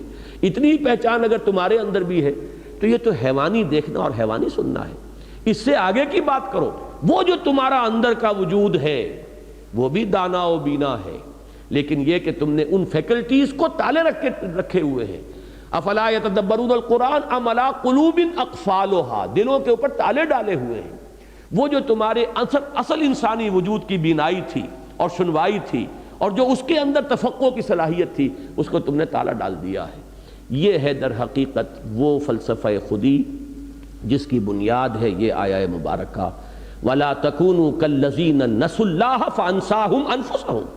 یہ نقد سزا ہے جو اللہ کو بھلانے کی اس دنیا میں انسان کو ملتی ہے کہ وہ اپنے آپ کو صرف ایک حیوان سمجھ بیٹھتا ہے اور اپنی اصل عظمت سے غافل، اپنے مقام، اصل مقام اور مرتبے سے خود مستعفی۔ یہ شرافت اور یہ مقام بلند اور یہ اعلیٰ رتبہ، اس میں سے مجھے کچھ نہیں چاہیے، میں صرف ایک حیوان ہوں، یہ نقد سزا اس دنیا میں ملی ہے۔ یہی مضمون ہے جو میں نے اپنشد کے حوالے سے کئی مرتبہ بیان کیا ہے، آج پھر چاہتا ہوں کہ مضمون کی مناسبت سے، اس لیے کہ دیکھیے یہ وزڈم وہ ہے جو آپ کو ہر جگہ ملے گی۔ دنیا میں جہاں بھی علم ہے، حکمت ہے، وہ یقیناً وحی ربانی کا کوئی نہ کوئی پرتو ہے، کوئی نہ کوئی اثرات ہیں کہ جو وہاں تک پہنچے ہیں۔ جب قرآن یہ کہتا ہے وَلِكُلِّ قَوْمٍ ہاد، ہر قوم کے لیے ہم نے ہادی بھیجے، وَإِن مِّن قَرْيَةٍ إِلَّا خَلَا فِيهَا نَذِيرٌ، کوئی قریہ ایسا نہیں ہے جس میں کوئی نذیر نہ آیا ہو، اس میں نذیر آتے رہے۔ تو ہر دور میں ہر جگہ پر اب ان کی تعلیمات کو بس کر دیا گیا، اس میں بہت سی سچائیوں کے ساتھ جھوٹی باتیں بھی داخل کر دی گئی۔ اب اس کے دو چیزیں تو ہمارے سامنے موجود ہیں، عیسائیت اور یہودیت، یہ نمونے ہیں۔ اگر ان کی موجودہ تعلیمات کو دیکھیں تو باور کرنا مشکل ہو جاتا ہے کہ حضرت مسیح علیہ السلام اللہ کے نبی ہوں گے یا اللہ کے رسول ہو سکتے ہیں۔ یہ تو قرآن نے آ کے حقیقت بیان کی، تب ہمارے سامنے بات واضح ہوئی۔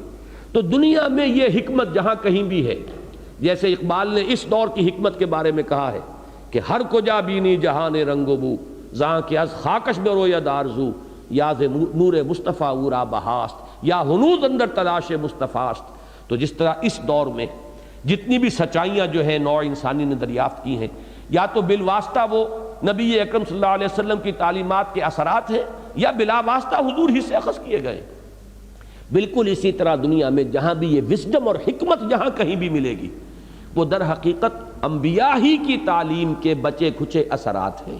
یہ البتہ ضرور ہے کہ یہ ہیرے جو ہیں کہیں کیچڑ میں پڑے ہوئے مل جائیں گے آپ کو، کہیں یہ موتی جو ہے کہیں کسی گارے کے اندر لت پت آپ کو ملیں گے، لیکن جو ہیرے کا جاننے والا اور موتی کی پہچان رکھنے والا ہے وہ کیچڑ کی وجہ سے ہیرے کو پھینک نہیں دے گا، وہ تو اس میں سے صاف کرے گا اور اس اصل حکمت کو اس میں سے لے لے گا۔ اور اس کے لیے وہ حدیث مبارکہ جو ہے ذہن میں رہنی چاہیے، الحکمت ضالۃ المومن هو احقها احق بها حیث وجدها، حکمت تو مومن کی گمشدہ متاع کے مانند ہے۔ جیسے آپ کی کوئی چیز کہیں گم ہو گئی ہو، نظر آ جائے کہیں پر تو آپ لپٹ کر فوراً اس کو اپنے قبضے میں لیتے ہیں، میری شے ہے۔ بعد میں بات ہوگی تمہارے پاس کیسے آئی، کسی نے چوری کی اور چوری کر کے اس نے آپ کے ہاتھ فروخت کر دی، یہ تو مقدمہ بعد میں طے کرے گا، شے میری ہے، پہلے تو آپ نے اس کو اپنے قبضے میں لینا ہے۔ تو جو والہانہ انداز ہوتا ہے اپنی کسی گمشدہ چیز کی طرف لپکنے کا اور اس کو اپنے ہاتھ میں لینے کا، حضور نے فرمایا یہی بندہ مومن کی شان ہونی چاہیے کہ حکمت اور دانائی اسے جہاں بھی ملے، الحکمت ضالۃ المومن هو احق بها حیث وجدها، وہ اس کا زیادہ حقدار ہے جہاں کہیں بھی پائے۔ یہ نہیں کہ چونکہ یہ فلاں جگہ پر ہے، یہ اپنشد میں ہے، یہ انجیل میں ہے، یہ کہیں تورات میں ہے، یا یہ کسی زبور میں کسی جگہ ہے، لہذا ہمارا اس سے کیا سروکار نہیں۔ حضور صلی اللہ علیہ وسلم کی حدیث جو ہے جو میں نے آپ کو سنائی، اس کا تو نتیجہ کچھ اور نکل رہا ہے۔ اسی طرح کی حکمتیں آپ کو اگر نظر آتی ہیں تو وہ در حقیقت اسی عالمگیر سچائی کا ایک جز ہے. البتہ یہ مہیمن ہے، یہ ہے کہ جو نگران ہے، پہرے دار ہے، اس کسوٹی پر پرکھیں گے، جو چیز اس کے مطابق ہوگی اس کو لیں گے. رد و قبول کا ہمارا معیار کتاب اللہ و سنت رسول ہی، اللہ کی کتاب اور اس کے رسول کی سنت، رد و قبول کا معیار وہ رہے گا. البتہ یہ کہ اس کی چیزوں کی وضاحت، اس کی باتوں کی تائید ہو سکتا ہے کہ کہیں اور لطیف پیرائے میں ہو. حضرت مسیح علیہ السلام کے مواعظ ایک عمدہ مثال ہے، جو لطیف انداز ان کا ہے کہنے کا. اب وہ ہماری ایک متاع ہے کہ اسے ہم حاصل کریں، انہی سچائیوں کی دعوت دینے کے لیے، انہی تعلیمات کے لیے کہ جو قرآن پیش کر رہا ہے، انہوں نے وہ انداز اختیار کیا ہے. تو اسی طرح کا یہ جملہ ہے، اسے نوٹ کر لیجئے، بہت پیارا جملہ ہے. مین ان ہز اگنورینس. اس آیت کے الفاظ دیکھیے ذرا اور اس جملے کے الفاظ دیکھیے. Man in his ignorance identifies himself with the material sheets which encompass his real self. اندر ہے ایک ریئل سیلف، ایک انا، ایک خودی. وہاں تو اشعار میں تو اقبال نے اسے نقطہ نوری بھی کہا اور جو ایک ذوق تجلی سے تعبیر کیا. لیکچرز میں وہ اسے کہتے ہیں انائے صغیر. ایک انائے کبیر ہے، the big I am، وہ اللہ ہے. یہ بگ آئی ایم کے الفاظ بھی اقبال نے استعمال کیے ہیں، بڑے عجیب ہیں اور بڑا میرے قلب پر ان کا اثر ہے. اور جب بھی یہ الفاظ ذہن میں آتے ہیں، سورہ طٰہٰ کے وہ الفاظ بھی آ جاتے ہیں. اننی انا اللہ لا الہ الا انا فاعبدنی واقم الصلاۃ لذکری. جتنی انانیت اس آیہ مبارکہ میں ہے وہ شاید قرآن مجید کے کسی اور مقام پہ نہ ہو. جس طرح اس انا کو دہرا کر اننی انا اللہ لا الہ الا انا فاعبدنی واقم الصلاۃ لذکری. یہ ہے انائے کبیر، the big I am. اور ایک ہے یہ انائے صغیر، یہ جو میں کہتا ہوں میں، یہ میری انا، یہ میری سیلف، یہ میری خودی، یہ میں کیا ہوں. یہ در حقیقت وہ جو میں تفصیل سے بیان کر چکا ہوں جمعے کی تقاریر میں، یہ وہ روح ربانی جس کی نسبت ہے ذات باری تعالیٰ کی طرف. وَنَفَخْتُ فِيهِ مِن رُوحِي، وہ ہے میری اصل حقیقت، وہ ہوں اصل میں. اس کو میں بھول جاتا ہوں، مجھے تن یاد رہ جاتا ہے. اقبال نے کیا خوب کہا ہے کہ رقص تن در گردش آرا خاک را اور رقص جاں برہم زند افلاک را. یہ رقص تن ہے جو ہو رہا ہے آپ کے ثقافتی محفلوں کے اندر اور طائفے آ رہے ہیں. رقص تن، یہ رقص تن جو ہے آپ کے اندر بھی جو خاکی اور سفلی جذبات ہیں ان کو ابھارتا ہے. رقص تن در گردش آرا آرت خاک را اور رقص جاں. اب یہ رقص جاں، یہ روح کا رقص جو ہے، رقص جاں برہم زنت افلاک را. یہ جب روح وجد میں آتی ہے، جب اس کے اندر وہ کیفیت پیدا ہوتی ہے، اس میں وہ شعور ابھرتا ہے، اس کے اندر وہ خود شعوری جسے اقبال کہتا ہے دی سیلف کانشسنس. ایک ہے شعور حیوانات میں بھی ہے، لیکن سیلف کانشسنس، شعور خودی، شعور ذات، یہ ہے در حقیقت پورا فلسفہ. اور اس کا اثبات، اس کو ثابت کرنا، یہ ہے علامہ اقبال کا وہ فلسفہ جو در حقیقت توڑ ہے، جو اس دور کا سب سے بڑا حملہ سائنس کے راستے سے آیا ہے فکر پر اور دینی عقائد اور دینی بنیادوں کو اور روحانی تصورات کو جس کی جڑیں ہلا کر رکھ دی ہیں. اس کا جواب ہے اس علامہ اقبال کے فلسفہ خودی سے، جس کو کہ میں نے ابھی عرض کیا کہ سیلف سے، خودی سے تعبیر کیا، دی بگ آئی ایم. تو اس جملے کو پھر سن لیجئے. Man in his ignorance identifies himself with the material sheets. وہ انا ہے اور اس کے گرد یہ مادے کے غلاف ہیں. پہلا مادہ غلاف میرا جسم کا ہے، اگلا مادی غلاف میرے یہ کپڑے ہیں، پھر اس سے آگے مادی غلاف مکان ہے. یہ مادی غلاف ہے، تہ پر تہ. اس کے اندر ہے ایک حقیقت کبریٰ. وہ حقیقت ہے، وہ ہوں میں. جبکہ سمجھ میں یہ بیٹھتا ہوں کہ یہ میں ہوں، اور میں اپنے اس تن کے تقاضے اور تن کے جو بھی وہ اقبال کے وہ اشعار بھی جو ہیں، تن تیرا نہ من، تن کی دنیا، تن کی دنیا، سود و سودا مکر و فن، اور من کی دنیا، من کی دنیا، سوز و مستی جذب و شوق. بہرحال وہ اشعار مجھے پوری طرح یاد نہیں ہے۔ یہ میں نے آج اصل میں تمہید بیان کی ہے کہ اس فلسفے کی میرے نزدیک اہمیت کیا ہے، اور اس فلسفے کا مبدا قرآن مجید میں یہ ہے۔ اب صرف ایک بات آپ سے عرض کر کے آج کی بات ہم ختم کر دیں گے۔ یہ بات ہمارے سابق مفسرین کے سامنے کیوں نہیں آئی؟ اس میں اصولی طور پر ایک بات جان لیجئے، یہ میرا نقطہ نظر ہے، میں اس پر عامل ہوں اور اس پر میں علی وجہ البصیرت قائم ہوں۔ دین کے معاملے میں جہاں تک عمل کا تعلق ہے، احکام کا تعلق ہے، ہمیں پیچھے سے پیچھے جانا چاہیے، یہاں تک کہ محمد الرسول اللہ صلی اللہ علیہ وسلم تک۔ اس لیے کہ دین کا عملی پہلو جو ہے اس کا منبع اور سرچشمہ قرآن مجید اور پھر سنت رسول صلی اللہ علیہ وسلم، اور سنت رسول سے آگے ما انا علیہ و اصحابی، جس پر میرا عمل ہے اور میرے اصحاب کا، صحابہ کا ہے۔ اس کے بعد تابعین، تبع تابعین، جتنا پیچھے جا سکتے ہو اتنا پیچھے جائیے۔ اس میں آگے جانے کا کوئی امکان نہیں ہے عمل کے معاملے میں، جتنا پیچھے۔ وہ اقبال کا شعر یاد آیا، اخلاص عمل مانگ نیاگان کہن سے، شاہاں چے عجب گر بنوازند گدارا۔ یہ عمل کا اخلاص بھی ملے گا تو وہاں سے، اسلاف سے، اور صحیح کھرا عمل جس میں کوئی کھوٹ شامل نہ ہو۔ میرے نزدیک فقہا، یہ ہمارے ہاں اصطلاح استعمال ہوتی ہے، فقہائے متقدمین اور فقہائے متاخرین۔ ہماری اس وقت جو فقہ چل رہی ہے وہ اکثر و بیشتر متاخرین کے فتاویٰ پر ہے۔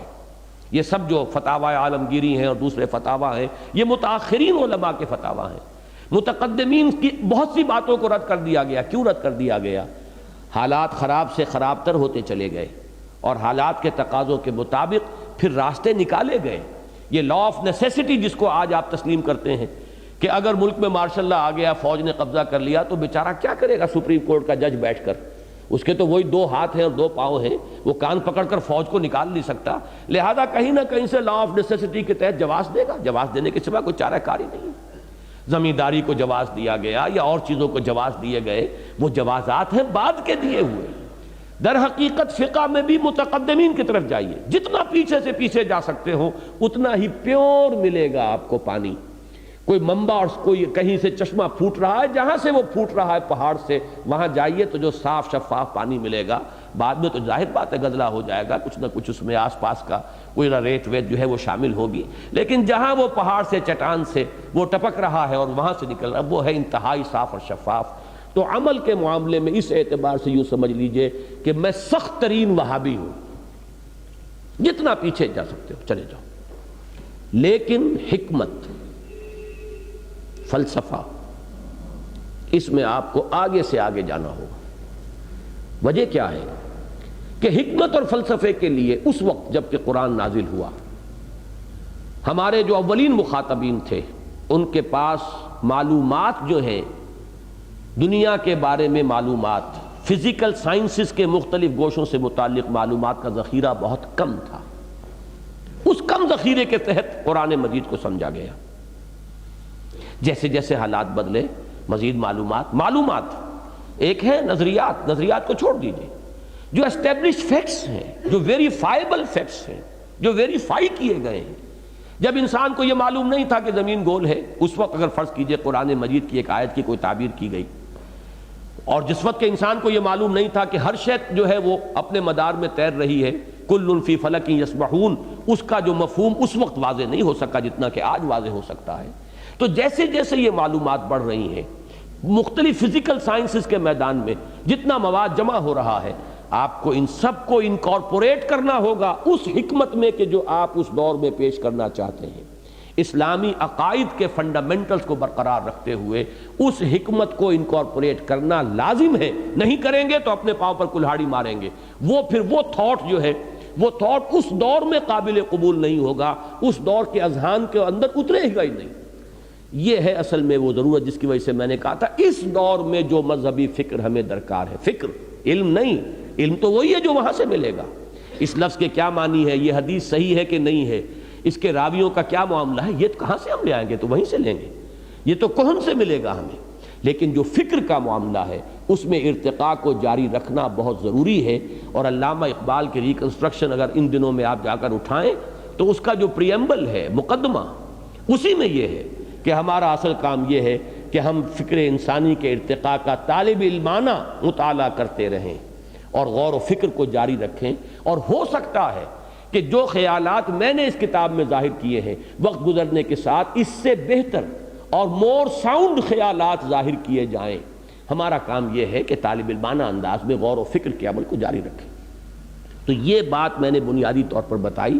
اب ظاہر بات ہے جب قرآن نازل ہوا اور ہمارے اکثر مفسرین اس وقت تک اگرچہ جیسا کہ میں نے عرض کیا کچھ نہ کچھ نظریہ ارتقاء کے جراثیم آ چکے تھے، ابن مسکوے کے ہاں ہے، مولانا روم کے ہاں ہے، لیکن اس سب کے باوجود ایک بات ذہن میں قائم رہی ہے، انسان کا ایک خاص مقام، انسان کی ایک خاص حیثیت، روح انسانی کا ایک خاص رتبہ، انسان کا مسجود ملائک ہونا، انسان کا وحی کا محبت بننا، وہی خداوندی کو ریسیو کرنا، یہ ساری چیزیں مقام انسانیت جو ہے وہ کبھی تھریٹن نہیں ہوا، جس طریقے سے کہ آج آ کر تھریٹن ہوا ہے کہ حیوانیت کی آلٹر پر آ کر آپ نے انسانیت کو قربان کر دیا۔ اب نری انسان حیوانیت کی حیوانیت رہ گئی ہے، انسانیت کا کوئی شرف اور کوئی اس کا اعلیٰ رتبہ جو ہے وہ باقی نہیں رہا۔ آج کے دور میں اب تلاش کرنا پڑے گا، نگاہیں جو ہیں خوب گہرائی میں اتار کر قرآن مجید سے حقیقت انسان کو کھود کر نکالنا ہوگا، جس کی کہ اس وقت چندہ ضرورت نہیں تھی۔ ایک چیز جو ویسے ہی حاصل ہے، اس کو کہتے ہیں منطق میں تحصیل حاصل، یہ پہلے ہی سے لوگوں کے ذہنوں میں موجود ہے، کوئی اشکالات اس کے بارے میں ہے ہی نہیں، لہذا جہاں اس کا تریاق تھا اس غلط فلسفے کا جو آج پیدا ہو رہا ہے، اس وقت ان کی نگاہ اس کے اوپر نہیں جم سکتی تھی۔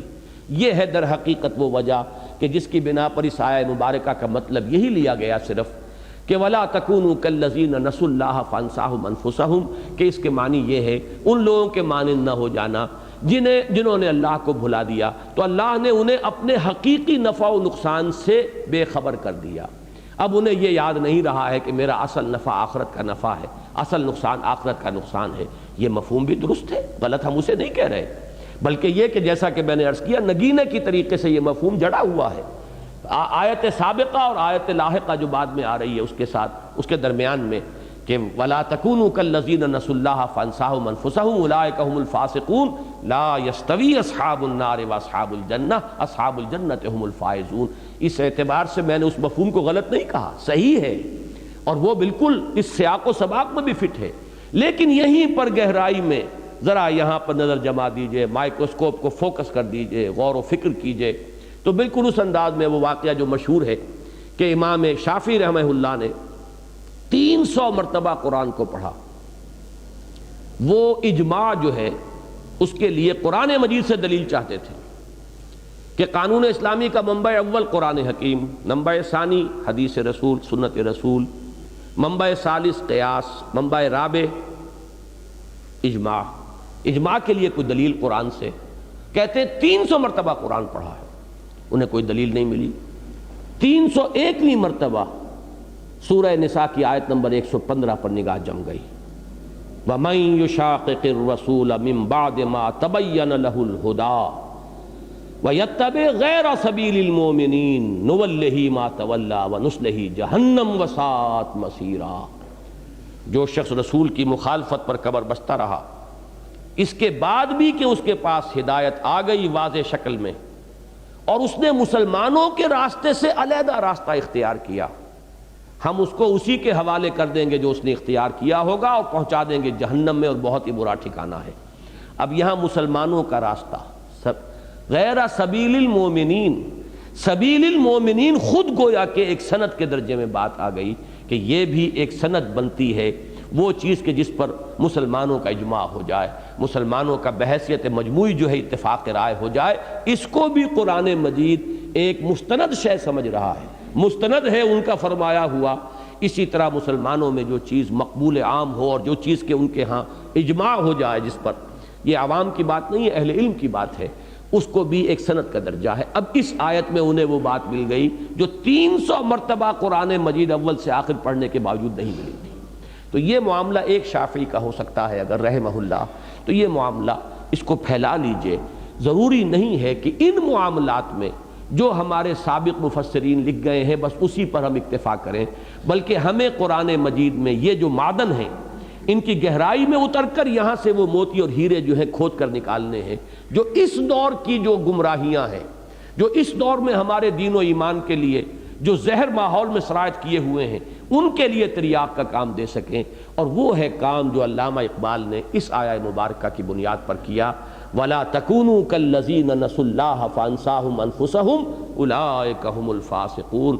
جو اپنی عظمتی سے بے خبر ہو گیا اب وہ فاسق و فاجر ہی ہوگا، جس نے اپنے آپ کو حیوان ہی سمجھ لیا۔ دیکھیے کس خوبصورتی سے یہ اولئک ہم الفاسقون، کس خوبصورتی سے بات بیٹھی ہے۔